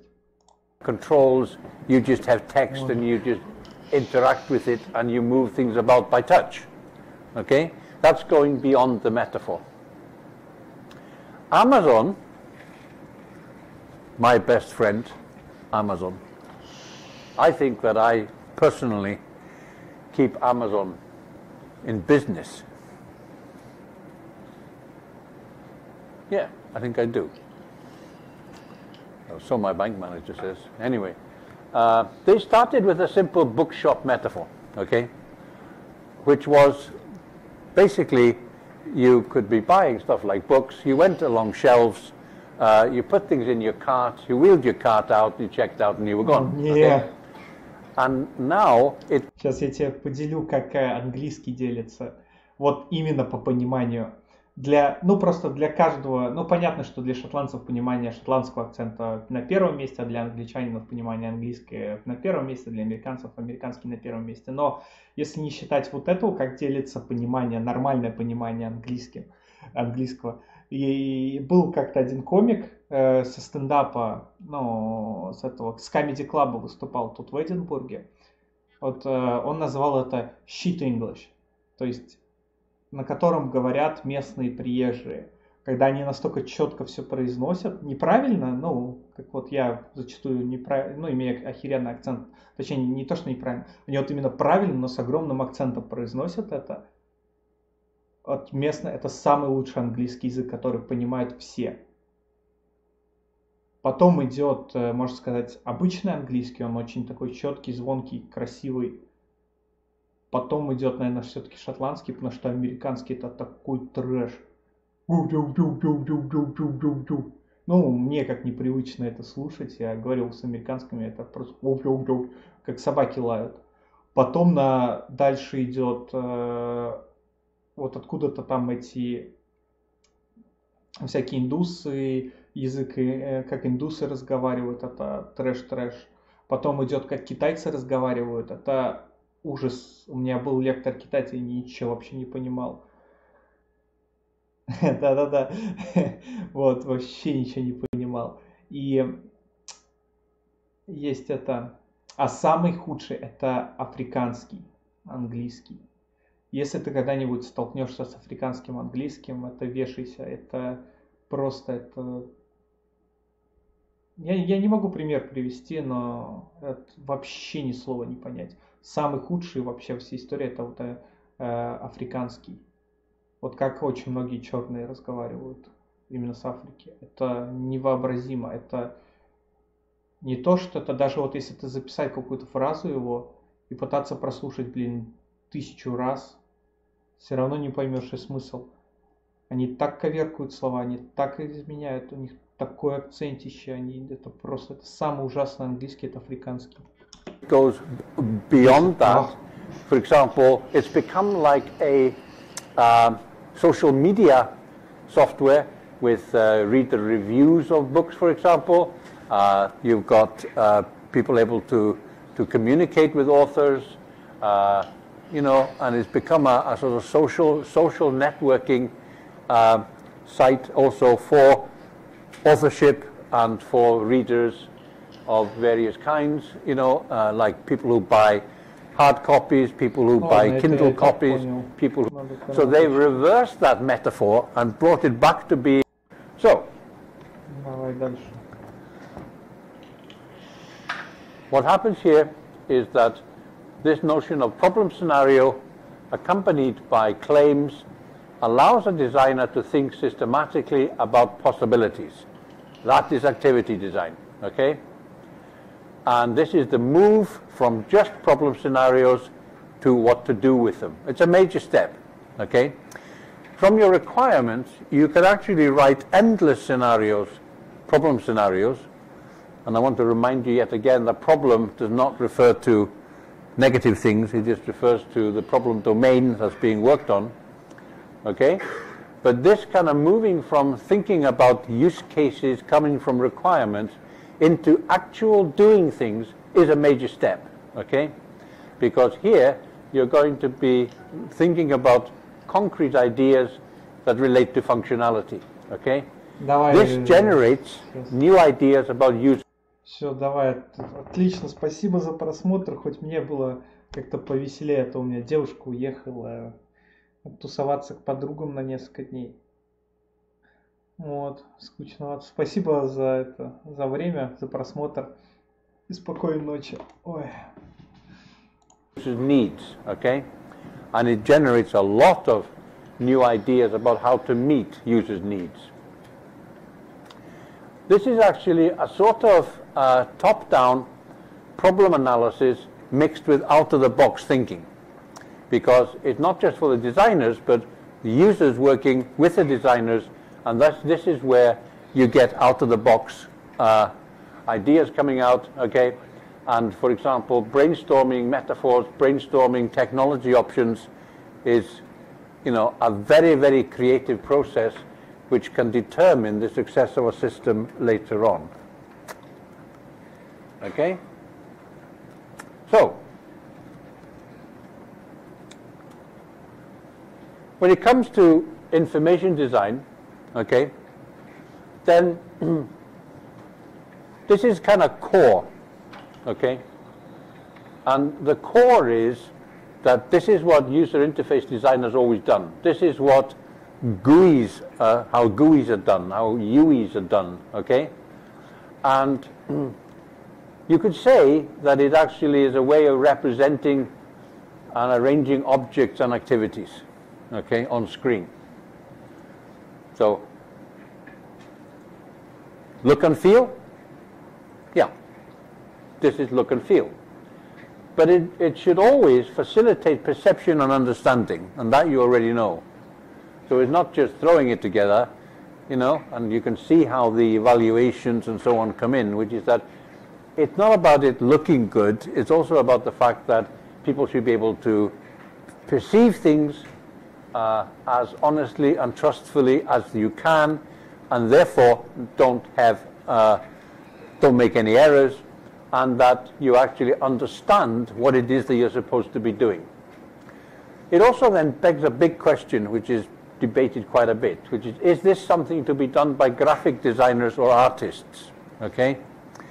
And so what you have is the technical community that does this sort of techie work, but the actual graphics, looks and feel is done by the artists. Okay?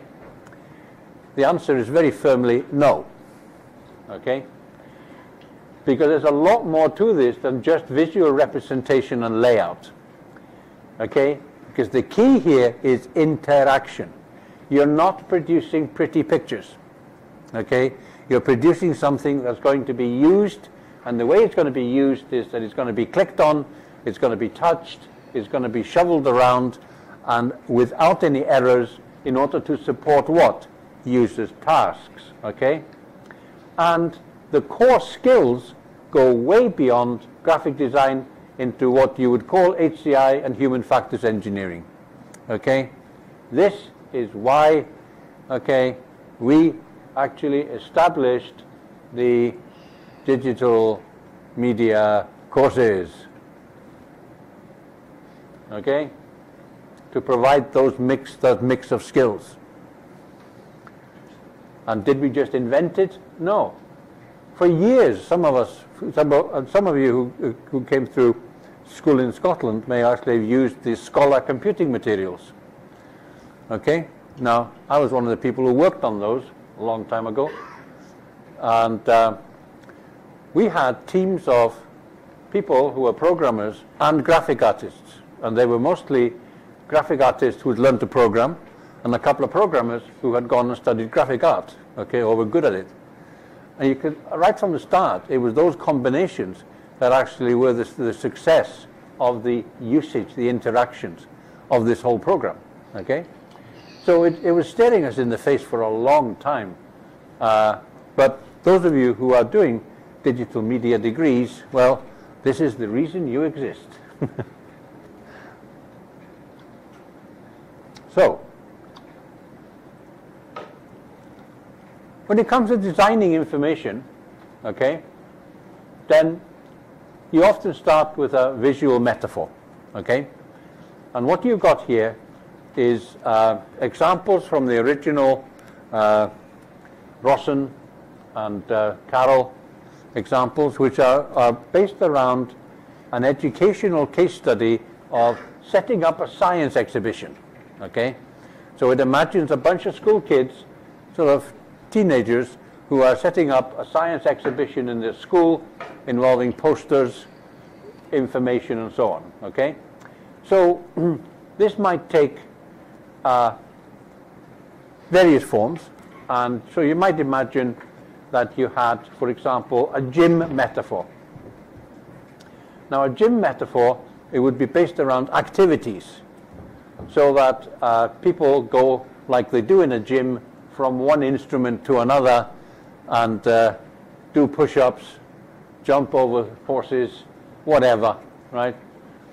But that metaphor is just that you have sort of like stations, and people walk around, try something out and move. Now, I'm sure you've seen exhibitions that actually do that, okay? Then you've got the sort of party metaphor. And the party metaphor is that you probably have some refreshments. Whatever you're trying to show is usually then displayed on the walls, okay? And on some kind of, on the walls themselves, or on some kind of trolleys and things. And people mingle around, talking to each other, looking at these posters, having a good time. That's the party metaphor. And then you've got a lecture metaphor. And the lecture metaphor is something very specific, controlled, time controlled, and people sit down and they have delivered at them some information, a lecture, okay? In this case, a lecture on black holes. Right. So could that become a seminar? Yeah. Why not? So you could have lecture and a seminar. There's no restriction to this. But you can see that this is the kind of thinking, if you imagine that you were doing an exhibition of some kind, that this is what you would actually be, the way you'd be thinking. Now, you should all have received my email from yesterday, which tells you to get your backsides together for your posters, for the degree show. And so what's the metaphor there that we use? It's a sort of gym party one. It's a mix, okay? So we have sort of stations of demos and posters, also a lot of party type posters, and we have some refreshments and food, and people mingle around, okay? Well, at the same time, we'll come along and do an assessment of your poster, which is great. Good God, the man's awake. Okay? But let me emphasize something to you. I said in my email to you that we'll be inviting employers. We've been doing this for a couple of years, and we have some good industrial contacts. They really are interested in what you're doing. We've always had an extremely good turnout. And last year, I only mentioned two people. Actually, one got our job offer and the other one got an interview. And I know about those because I was standing there. I was kind of, yeah, okay, I'm sure he will. Let's go. So we know for a fact that this, when an employer comes along and they see what you're doing, they get interested, and so are contacted with claims that are, we're also a metaphor that we have to use to actually deliver this. So, with information design, we're also dealing with scenarios and claims, same as usual, and we refine the scenarios with claims that are pros and cons, okay? Things that are good, things that are not so good, and so on. And I'll come back to show you plenty of examples of scenarios themselves, okay? But when it comes to information design, this is the stage at which you actually look at consistency and coherence. And this is a kind of rule here, which is that coherence rules. In other words, you need to get the understanding. It's very easy to actually say, well, consistency is absolutely the rule. We must not break that. Everything must be totally consistent and whatever. But it leads to something being less clear than it otherwise would be if you actually broke away from it slightly. So what you always test for in information design is understanding, coherence. Does it hang together? Does it present a good picture? Do the users understand what it is that they're being presented with, what it is that they need to do, and can they do it? Okay. And then the final stage here is interaction design and prototyping, okay? Which sometimes are separated, but a lot of the time they are kept together, okay? Now, what it's talking about here is that it's very hard to say, well, we've got the activities sorted out. That's kind of a bit of abstraction. You can have those as being abstracted. Then comes the information design, but doing that totally separately from interaction can sometimes present a bit of a problem, okay? Because you tend to start thinking about it how it's actually done. The reason why you try to separate them is that you do not wish to commit to a particular technology, okay, when you're in the middle of doing something like this. You don't want to say, we need to design a user interface and we'll do it in Windows. That's not the right way to do things, okay? Because you immediately start to restrict what it is that you're doing with the restrictions that come from Windows. And I'm talking here about Microsoft Windows or indeed OS X on the Apples and so on, okay? So you tend to sort of stay away from the technology as long as you can, okay, so that you actually have what it is that you need to do the job and then bring the technology in, okay? So interaction design is specifying the mechanisms for accessing and manipulating the task information, okay? So information design is which objects and tasks to show and how to represent them. So it's look and feel, all the objects, windows, bits and bobs that are going to go into this, okay? Whereas interaction design is to ensure that the users can do the right things at the right time. This is also traditionally referred to as dialogue design. Same thing, okay? How the user is going to talk to the computer. And this actually sits right in the heart of Donald Norman's Gulf of Execution, okay? You have a task goal. And the task goal could be that you need some information from a Word file. So that's your task, okay? So if in which you can model a prototype, okay, and express dialogue design in a generic way. This is a storyboard from Rawson and Carroll, okay? And notice how they resemble conceptual designs as well. And this is a very simple user system conversation. You have something that is numbered, number 1, which tells you what is happening with the users. And this is an interface in a rough prototype interface. So you can see that what you've got is a label, you've got an Excel chart, you've got a chat window, and you've got a bunch of buttons. On the first one button is highlighted, and this in fact is the button that is double-clicked, okay? Delia double-clicks on the Excel miniature button there, and that results in the Excel program opening on number 2. So there's a description on number 2 which says, so this is a sort of mixture of dialogue and contains experience.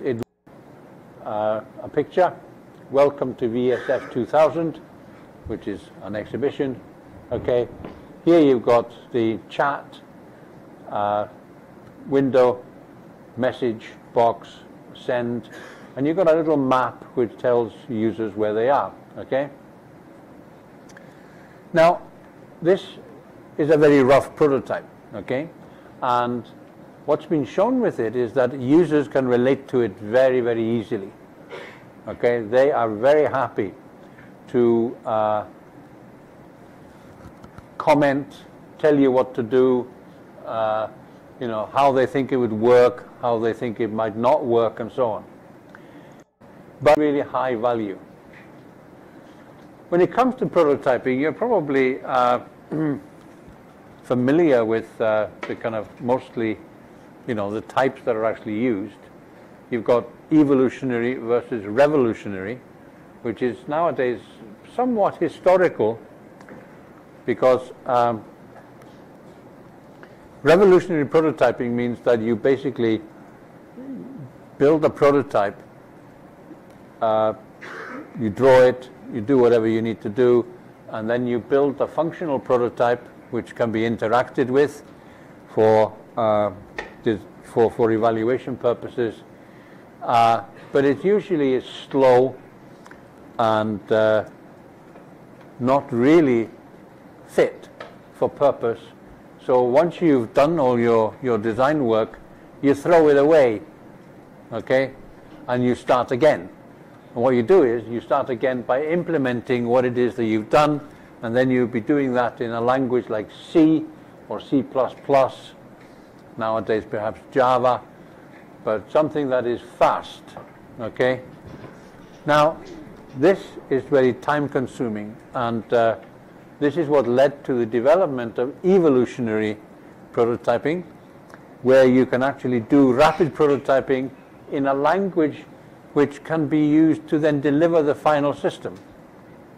Probably one of the most or strongest candidates here is Microsoft's Visual Basic, okay, because that was developed specifically to do rapid prototyping in an evolutionary way.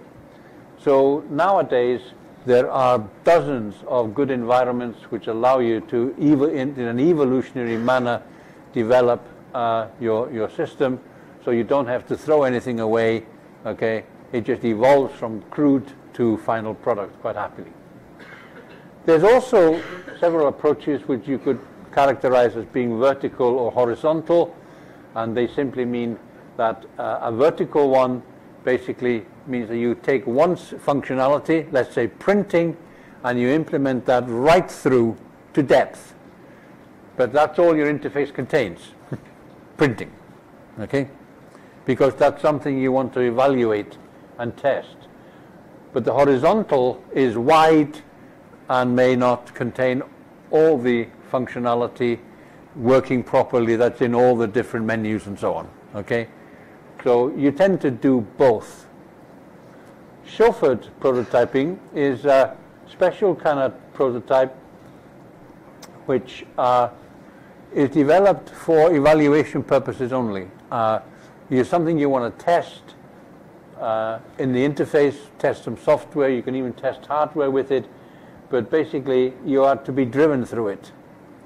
So it's not intended to be a final product, but it's intended to basically do some testing of something new or something novel.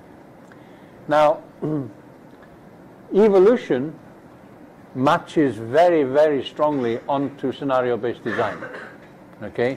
Because scenario-based design is an evolutionary process from beginning to end. You begin with some rough ideas and you evolve it right through to use cases and object-oriented programming, if that's what you do, okay? However, one of the things that's been shown is that this kind of evolutionary approach does not encourage radical changes. So one of the things that may happen is that in the middle of a design process you have a radical insight into how things should really be done, okay? Which might be quite different. And so given that you're in the middle of an evolutionary process, there is not much encouragement for you to actually say, no, we want to start again. You know, your funders your supervisors are going to go, you get real now, you know. But I think you can say that about any project. So if you're faced with that, then, well, you just have to make your arguments. We'll leave that one till next version or whatever, okay? But it actually has been shown that evolution works well here in producing something which is better than the non-evolutionary way of working. Okay? Let's have a wee break.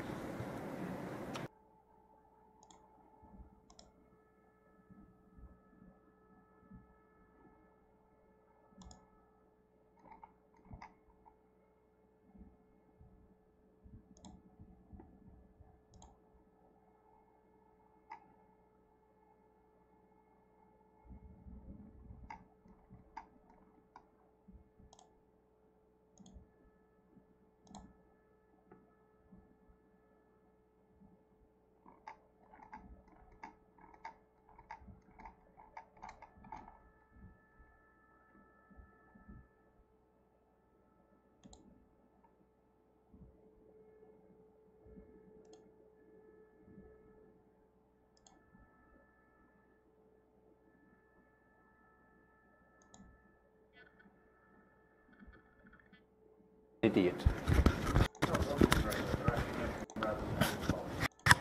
You think he came up with that, do you? I don't. I agree.